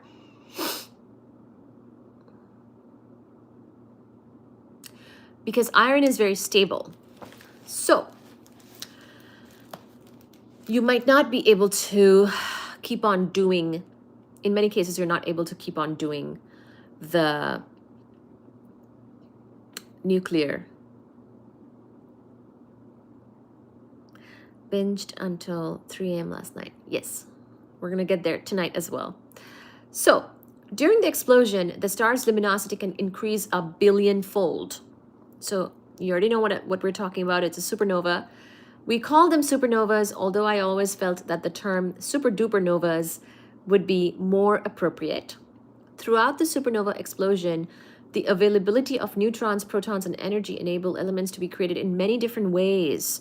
So not just during the star's lifetime, but also after its supernovas, it can actually do more things in the way of making even more elements, which is something to be thankful for because the star is dying in the process. By combining the well-tested tenets of quantum mechanics, the physics of explosions, the latest collision cross-sections, the varied processes by which elements can transmutate into one another, and the basics of stellar evolution theory, we have decisively implicated supernova explosions as the primary source of all elements heavier than hydrogen and helium in the universe. Hi, Shona Fuji. Fuji is here.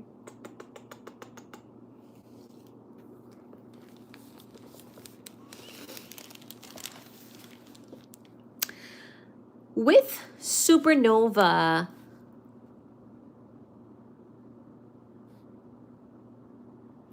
I like how you say iron. How do you say iron?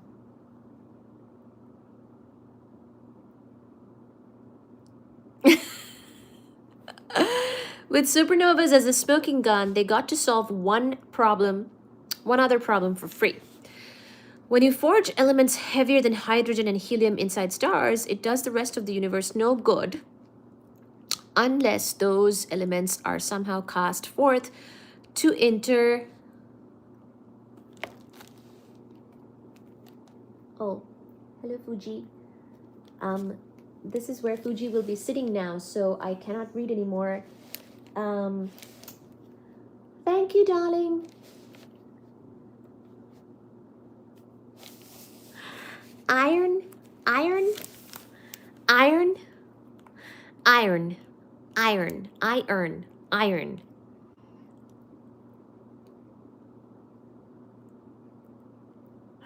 Iron. I say iron. Uh, so the stuff that's made inside the stars would really do us no good if somehow, unless those elements are somehow cast forth to interstellar space and made available to form planets and people. Yes, we are stardust. I do not mean to imply that all of our cosmic chemical questions are solved. A curious contemporary mystery involves the element technetium, which in 1937 was the first element to be synthesized in the laboratory. The name technetium, along with other words that use the root prefix tech, derives from the Greek word technetos, which translates to artificial. The element has yet to be discovered naturally on Earth, but it has been found in the atmosphere of a small fraction of red giant stars in our galaxy. This alone would not be cause for alarm were it not for the fact that technetium has a half-life of a mere 2 million years, which is much, much shorter than the age and life expectancy of the stars in which it is found. So 2 million years is very short. In other words, the star cannot have been born with this stuff, for if it were, there would be none left by now. There is also no known mechanism to create technetium in a star's core and have it dredge itself up to the surface where it is observed, which has led to exotic theories that have yet to achieve consensus in the astrophysics community.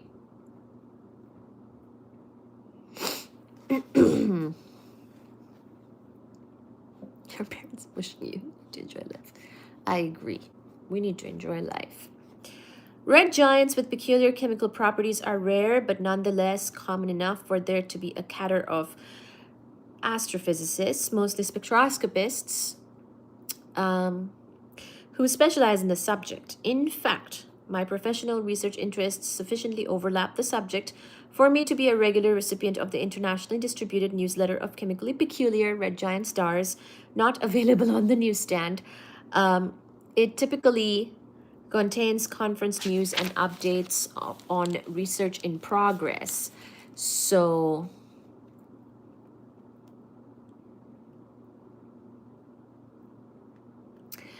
to the interested scientists, these ongoing chemical mysteries are no less seductive than questions related to black holes, quasars, and the early universe, but you will hardly ever read about them. Why? Because once again, the media has predetermined what is not worthy of coverage, even when the news item is something as uninteresting as the cosmic origin of every element in your body. So he's making the point that origin of elements is very important. Sometimes it is not as spoken about, but I really do think that the top 3 questions of this universe are: number 1, what is dark energy? Number 2, what is dark matter? And number 3, what is the origin of all the elements? And like he has pointed out, one of them, there are actually still some elements that we don't fully understand how they're exactly made, what exact process makes them, and there are some challenges with those processes and things like that. Sort of how much of it we find, and the spectrum of stars, all of that stuff doesn't always line up. So not just the one that he has just now mentioned, but quite a few of the elements. This was actually my own research topic as well as in undergrad, which was the lighter heavy elements. So elements like molybdenum, the one that I asked about earlier, Molly is the nickname of molybdenum, are not fully understood how they're made. Some of the more heavier elements, like the ones that are like heavier than barium, are understood and generally involve that neutron capture process that we were talking about. But this whole discussion resonates in that sense that so this moly is different. This is molybdenum, the element 42 number, atomic number. Someone should double check that, but molybdenum, yes. So MOLY, not LLY. So, you know, some people do research on just understanding how moly is made in the stars. It's at least for some time, it was not fully understood. It might still not be fully understood. So as basic as the elements are, you know, something like the heavier, something like all of the elements and the origin of all the elements,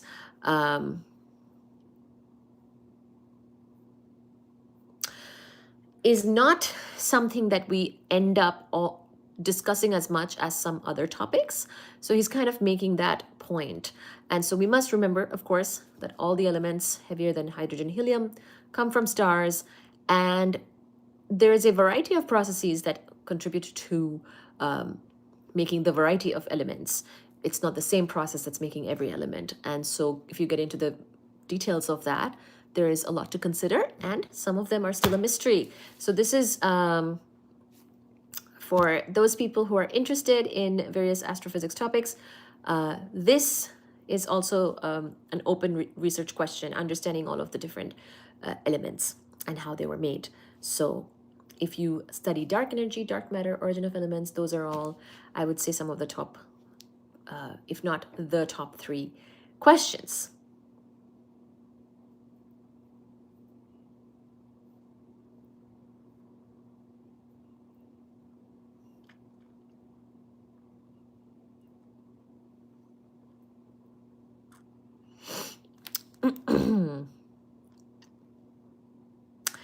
And with that, we actually finished Forged in the Stars.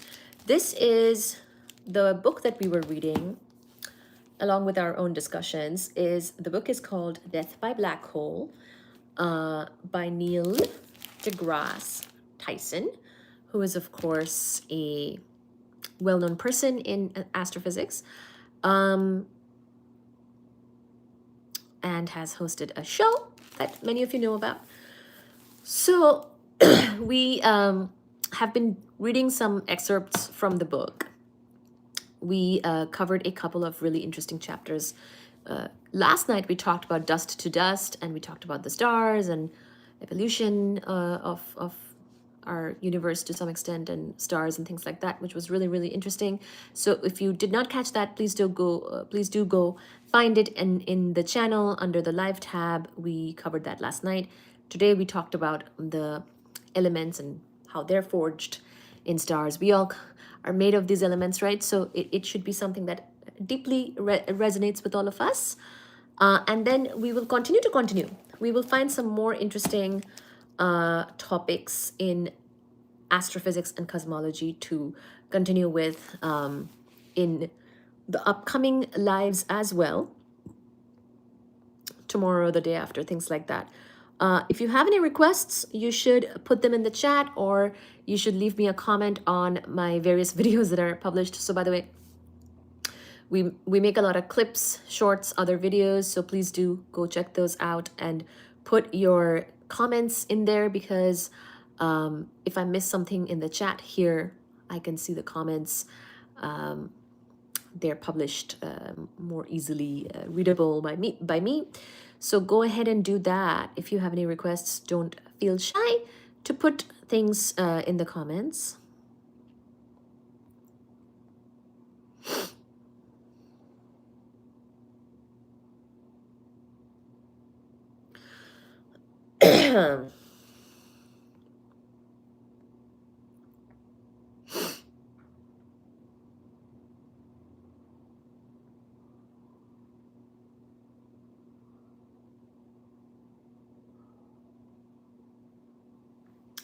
Fuji, thank you guys so much. Any last comments?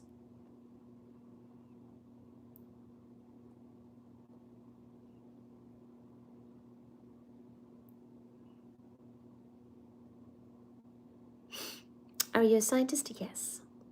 Thank you, Raymond.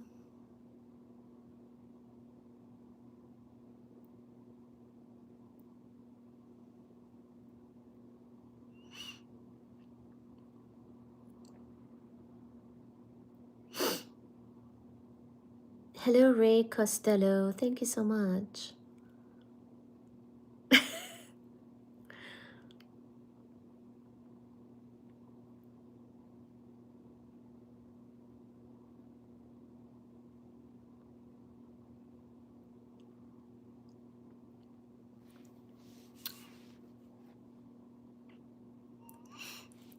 Oh, someone asked, are you a Libra?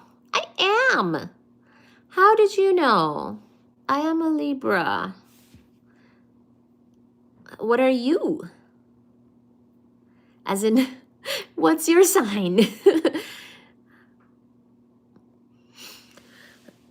So I see some questions about the Big Bang. We can certainly go over those next time. We have actually talked extensively about the Big Bang in some past lives that you're most welcome to go check out under the live tab of the channel. Look for something like Big Bang or cosmology. We have discussed, okay? And then I also saw someone talking about how did the stars get here. So that's, I'm trying to think. So I obviously have a lot of lives under the live tab of this channel, and you are welcome to listen to all of them.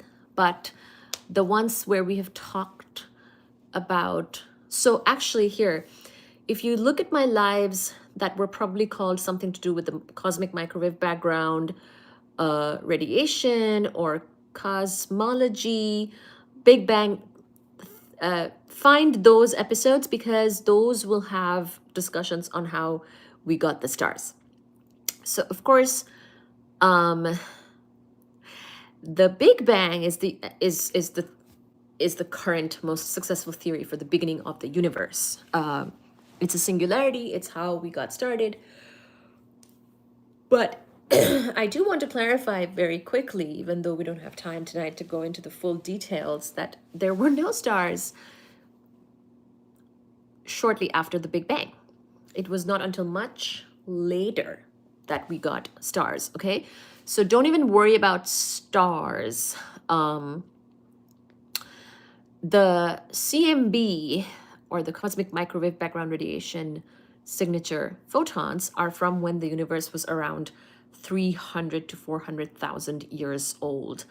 So that was that smooth universe that's been mapped. We see the signature of it. I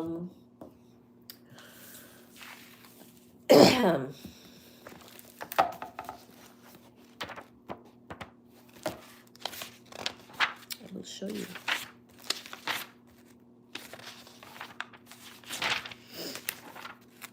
And the point is, at that time, there were no stars. And in fact, people thought that the CMB was so smooth.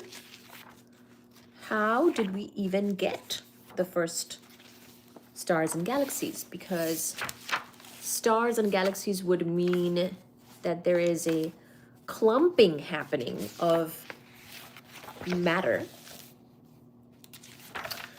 which would mean that gravitation is winning. Looking at the index here, which would mean that gravitation is winning in certain spots in this smooth universe, otherwise smooth universe, because there are actually some higher order perturbations of that smooth universe, some overdensity spots, which gave rise to the first galaxies and stars. So to answer your question, how did the first stars and the galaxies come to be? First of all, they were not there in the beginning, okay? They were not something you have to worry about in the first few seconds or even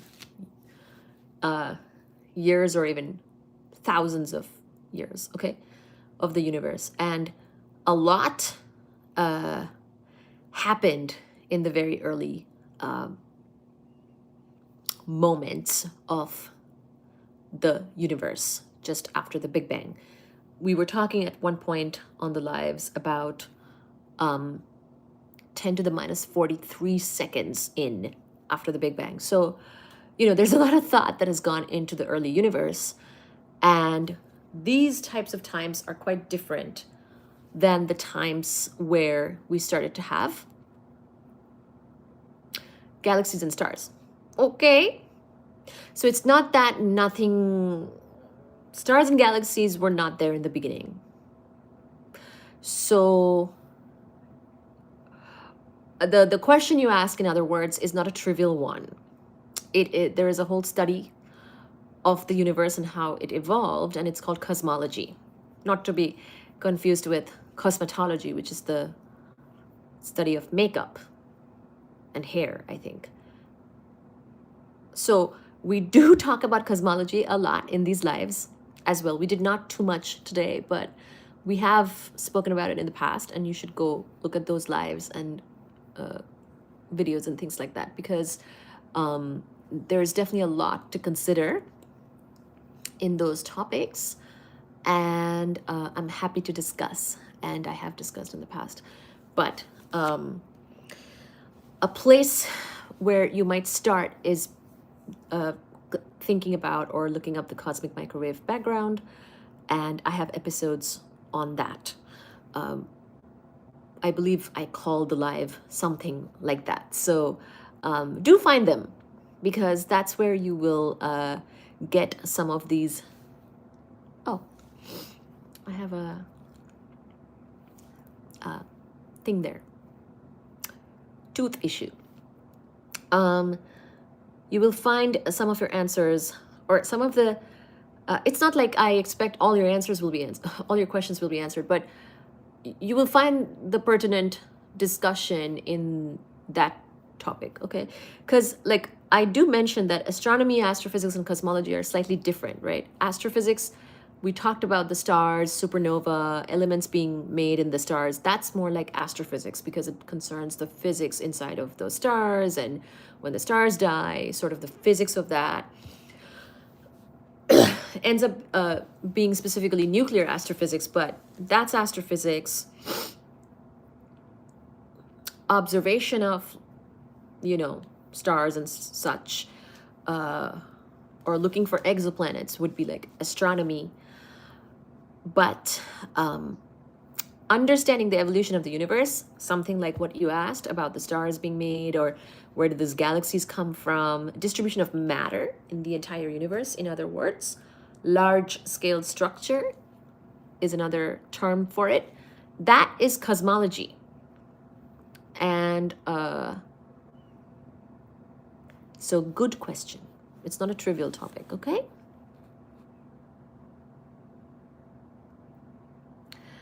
You look like a princess. Oh, thank you.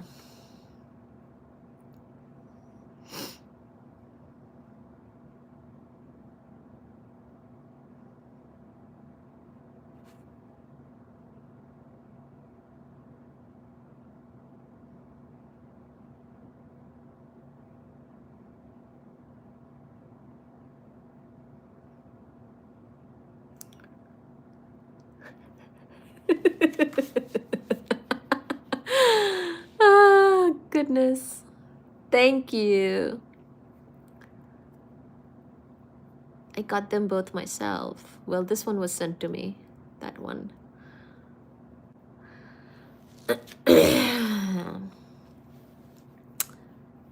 Hello, Ray Costello. Your eyes flutter like a butterfly. You guys are funny.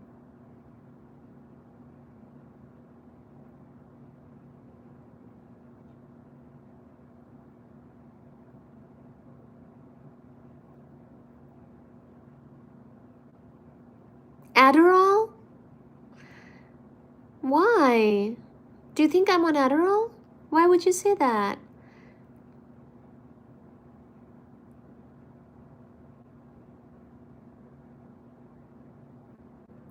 Thank you, guys. Thank you for the kind comments. Are you a lawyer? I am not, but I think I would have been a good one. I'm a physicist. I think I could have been a good lawyer too, though.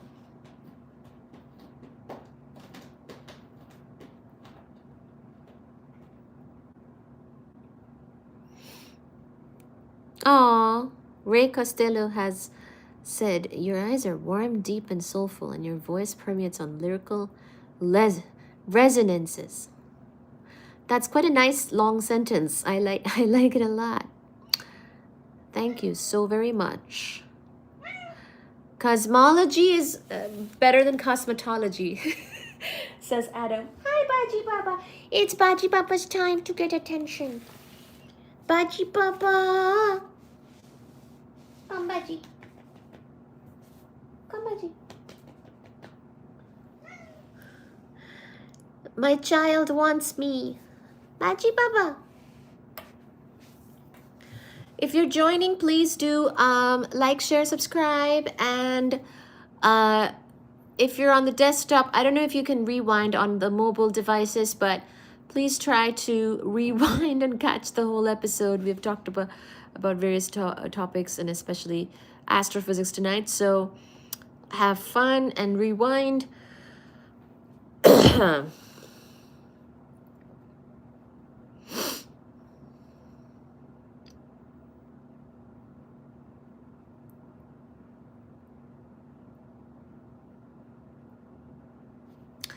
Thank you, everybody. Indeed. Oh, there is Baji Baba.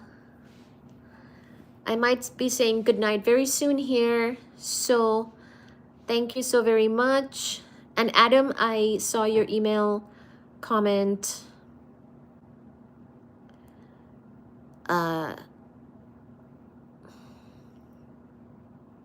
Thank you. Do you like the nostril perspective?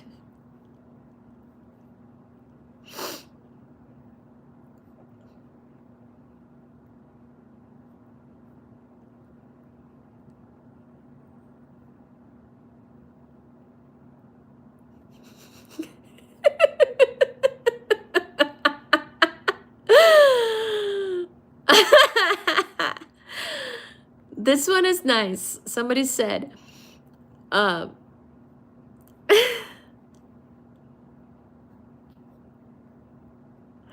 when I lost it. Did I skip? Somebody said it's skipping.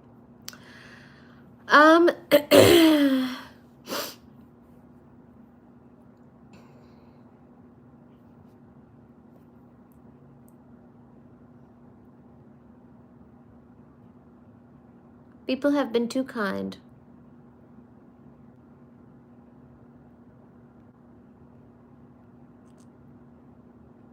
Thank you, Adam. Are you Scottish? I do love Scotland. One time I went there for my birthday celebration. Loved it. It's great. Edinburgh. I lost that one funny comment. Maybe Adam got rid of it.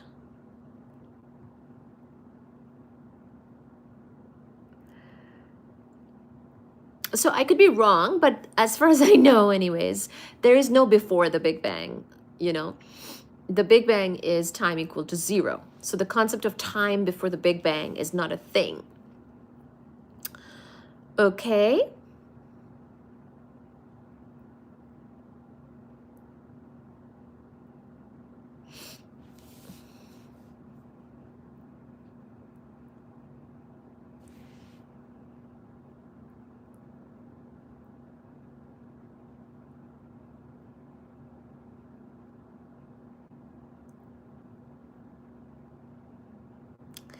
Thank you, everybody.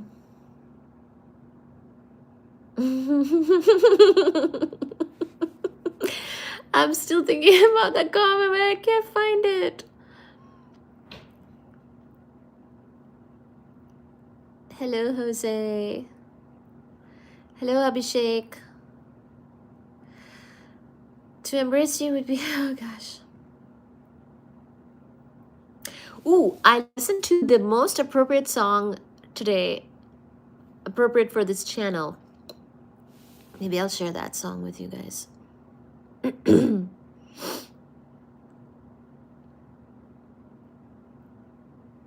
This time comment,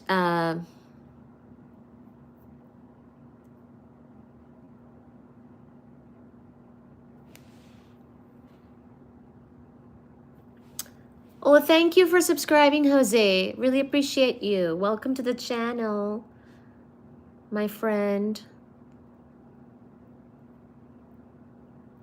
Loic. You're funny. Hello, K-Hapster.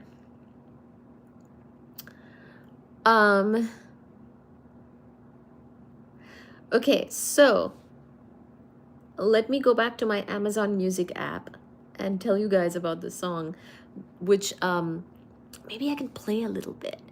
YouTube might not like me playing that song, but maybe maybe I could play a little snippet and they can always remove the song. Or you know what? It had the lyrics, I think, time is an illusion, falling into a black hole. So, not that I agree with those lyrics physically, but I liked the song.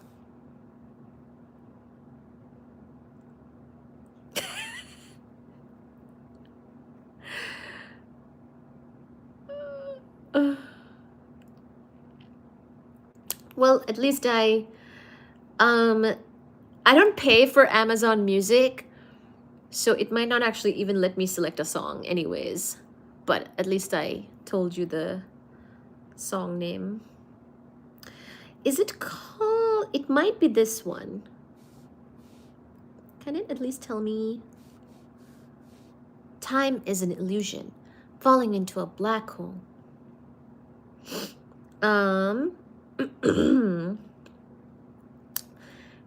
It has black hole in the name.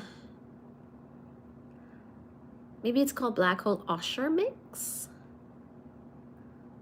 I think that's it. So I don't know if you guys listen to those types of music or not, but that's what I was listening to at the gym. At the gym, I was listening to that and working out, and it helped me a lot to work out to that. Without that type of musical motivation,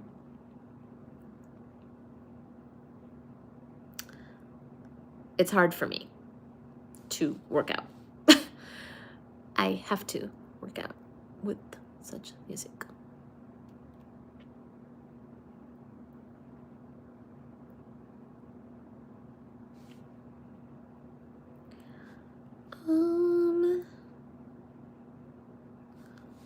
Time is an illusion, falling into a black hole. Would you rather gain muscle or gain... What is that word? I don't know what that means. Sweet peas?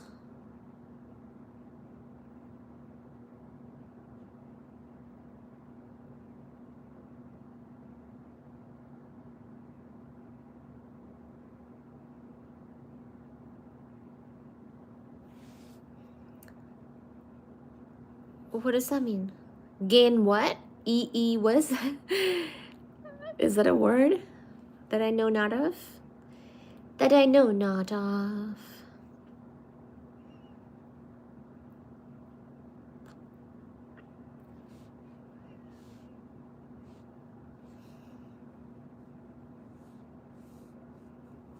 Cosmic girl life. Hee hee hee. Hee hee hee. Hee hee hee. Try whispering.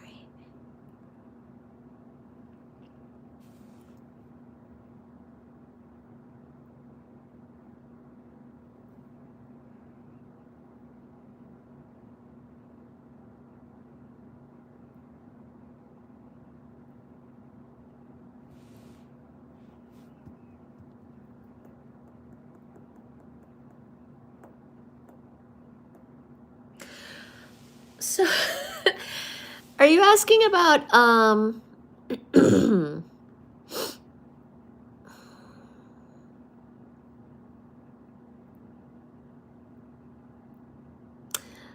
seeing inside a black hole? Because we can't. I don't play video games. What does the gain eagers thing mean? I don't know what that means.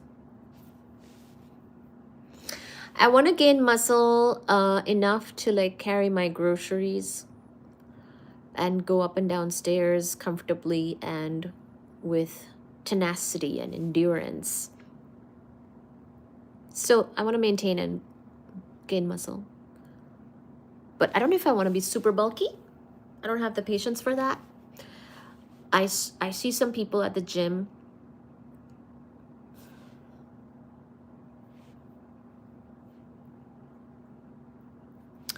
who are very ripped, very buff. I think that's the word.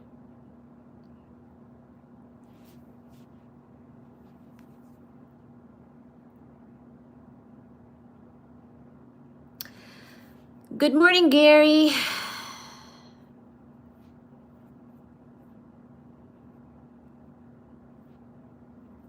Supplements? Like what?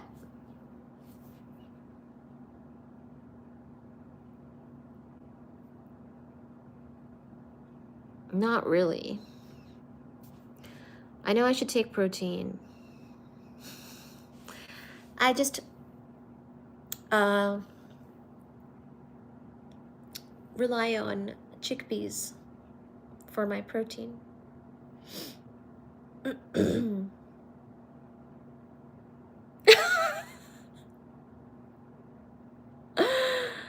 don't seem to be the active type. How dare you? I'm so active. I walk and run to the bus. How dare you? I hate when people just assume that I'm not active. What is this nonsense? Chickpeas will not do anything?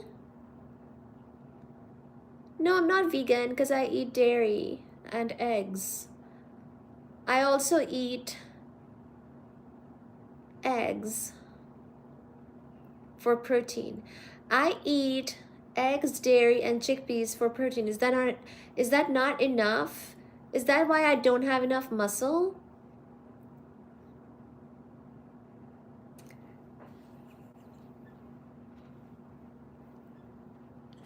I already did active things today. Eggs are perfect food. See, dialectical is supporting me.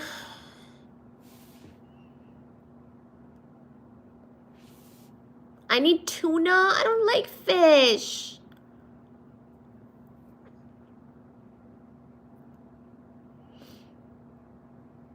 I eat beef sometimes. I don't eat meat usually, but I eat meat when I go out.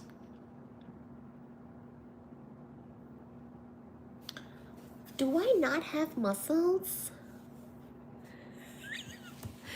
Wait, give me 1 second. I think it'll come.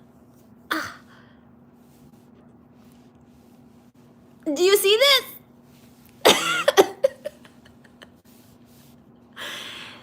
I'm tired right now, or I would have shown you more muscle.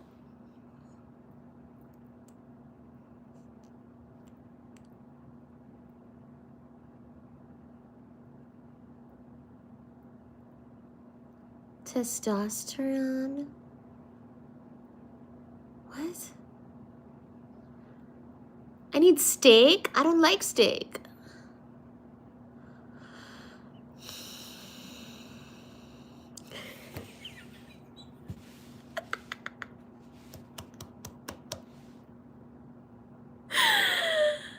You need to eat something that had parents. What? I don't like to think of my food that way. Okay? I don't really like eating meat. Poor babies. I eat meat when I'm out and about, and if someone's cooked it, I don't cook it. Thank you for the kind comments. You drink eggs raw every day? Do you think that people who are like really muscular and have like no fat are eating just all protein all day?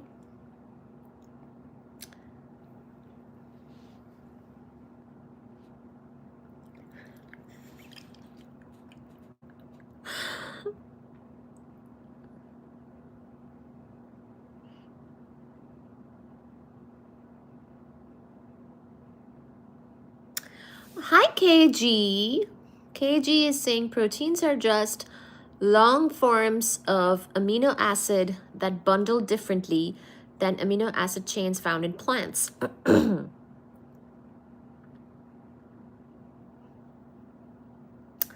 Watch vegan bodybuilding documentary. You can eat entirely plant-based and be just fine. There's nothing wrong with cholesterol. Red meat has every nutrient in the perfect ratio, says Furious Spinach. Your name is Spinach and you are an advocate for red meat. Okay. You need a good pasta run and you'll be fine. I do like pasta. Ooh, like the bolognese. I'll eat meat if it's in the form of a bolognese. But most days I don't. Occasionally I do. Did you see my muscles? Muscle tone lacking, senorita? You need heavier weight. Stop using... Hey, I use way more than 2-pound dumbbells. I use 10-pound, 15-pound, 20, 25, even 30-pound.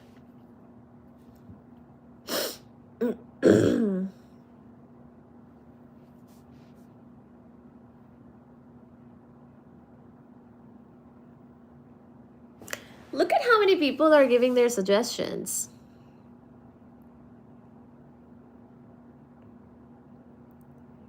I saw a woman today. She had barely any fat and she was very muscular. Like her upper body was like a V.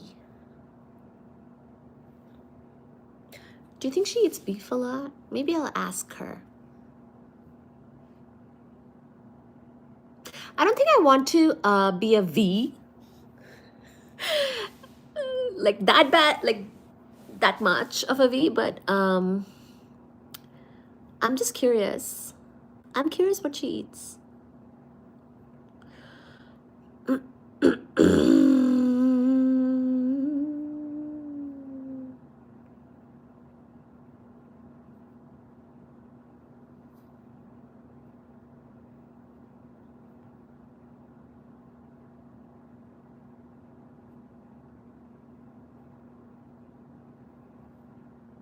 My hair was a cat.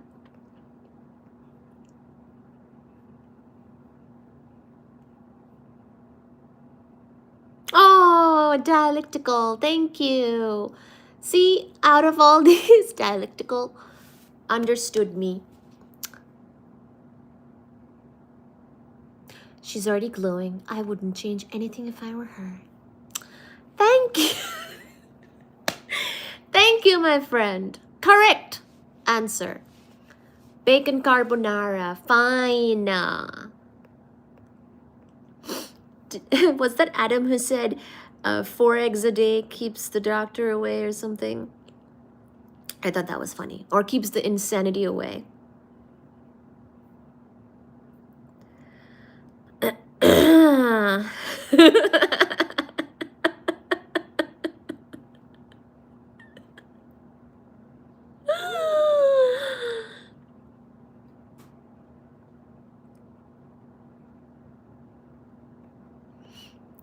What did you... Who said what?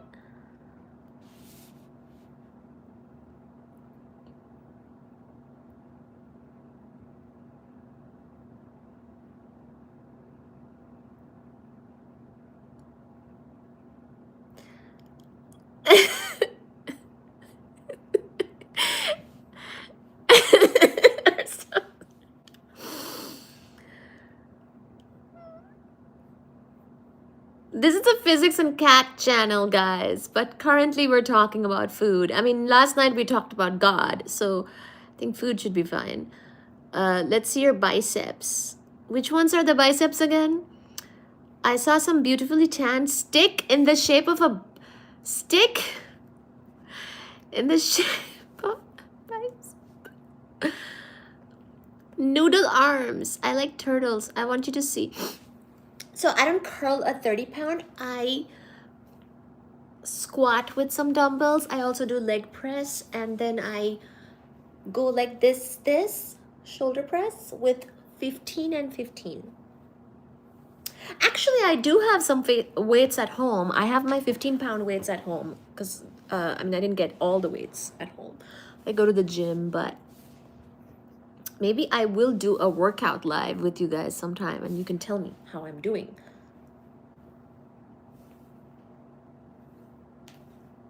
This I do with 15 and 15. And the bench press I do with 20, 20 and 25, 25. So that's not 2 pounds.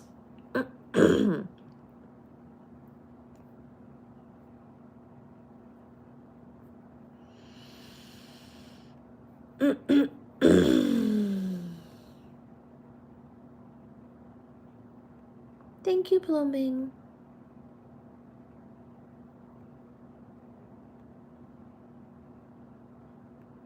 Please do like, share, and subscribe, guys. Biceps are on your forehead?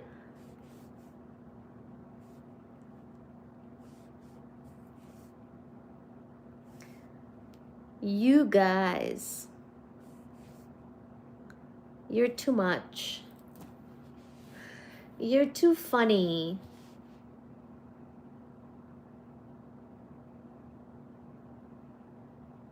See? Dialectical is impressed by my weight numbers.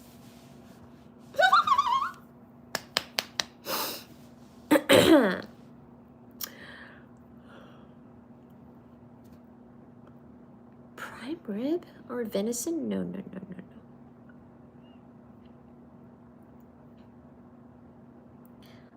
Shoulder press, 15 pounds. I might even be able to do 20 pounds soon.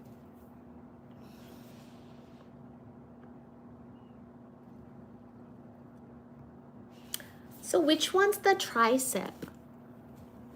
Is it here? Oh, is it here? I forget.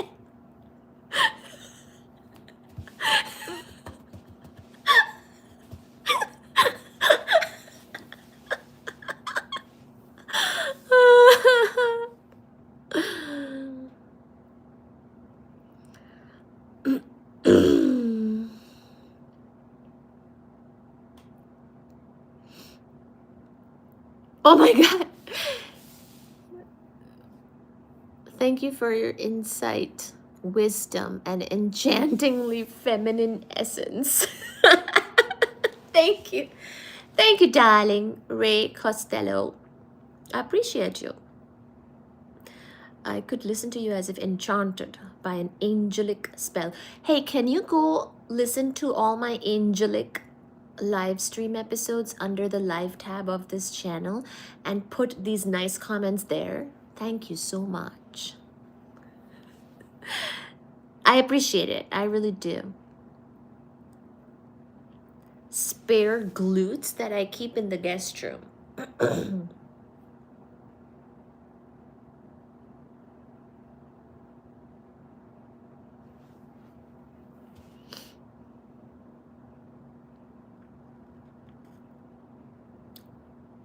Do you do any resistance training? Of course, yeah, all the stuff I've been saying. Isn't this resistance training? Strength training? I swim. So by the way, guys, enough about the stuff that I do that's with weights, because really what I like doing is swimming. So after all the weights, I reward myself with swimming. I do swimming.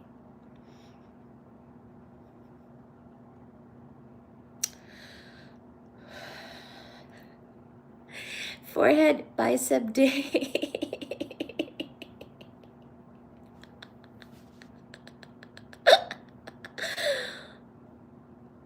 I should bench press 100 pounds.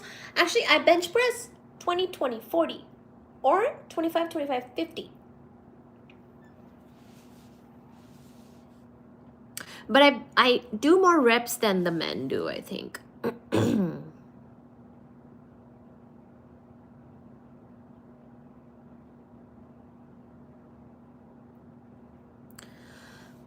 What's my height? 5 feet and 4.5 inches. Why? What does that got to do with anything? I wanted to be 6 feet tall, but I'm 5 feet and 4.5 inches. Much love from San Diego. Oh, thank you. Thank you, Koi from San Diego. Thank you and welcome, California. Do you believe in angels? I do.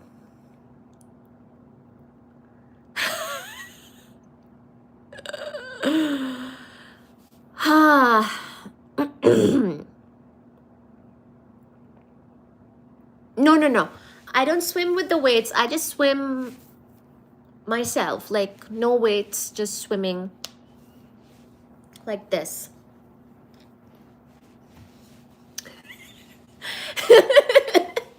And my feet are like this.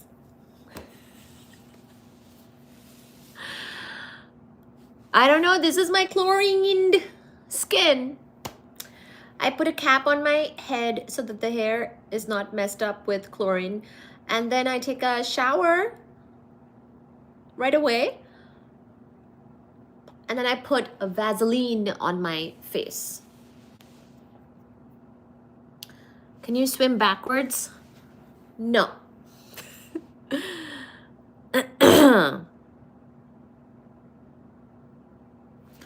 Cardio and aerobics is supreme in the long run. Aww.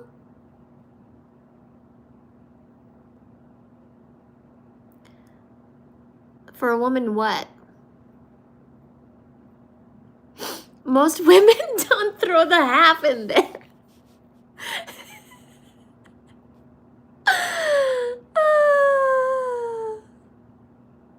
I'm not most women.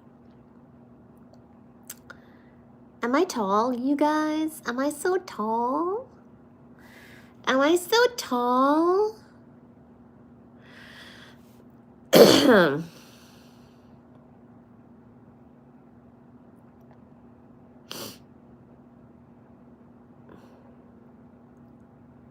Like this.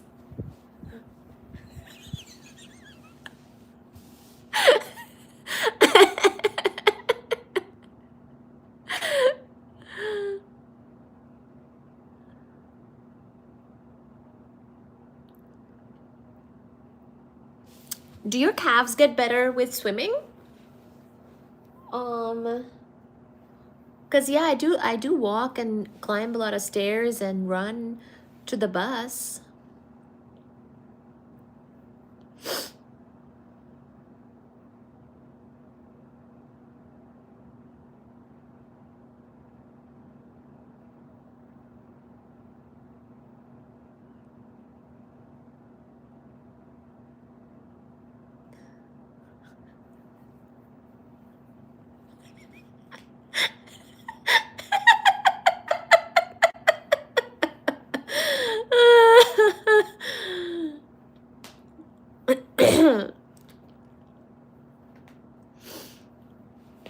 Anyways, can we get 150 likes?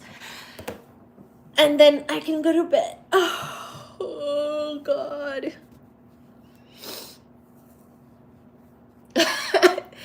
You guys are so funny. You guys are so funny.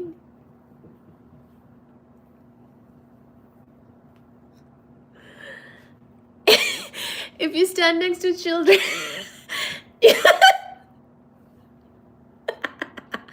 You know, someone called me a dwarf in this channel once.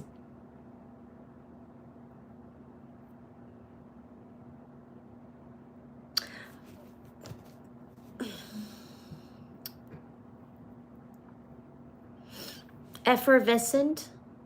Aww. Thank you all so much, and let us say good night. Good night and sleep tight. Good night and sleep tight, everybody.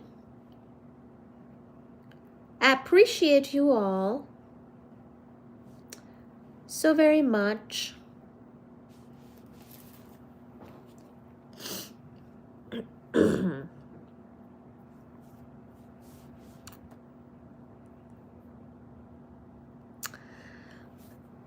Did someone call me a dwarf? That's okay.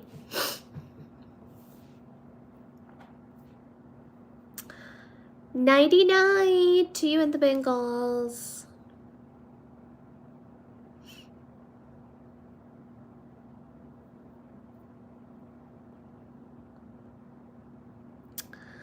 Thank you, everybody.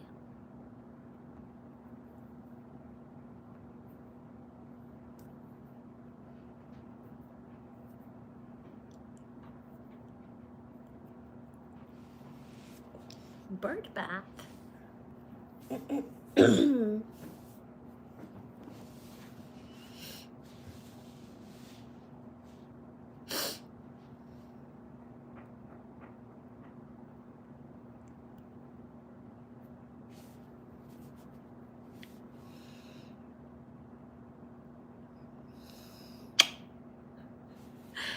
Everyone,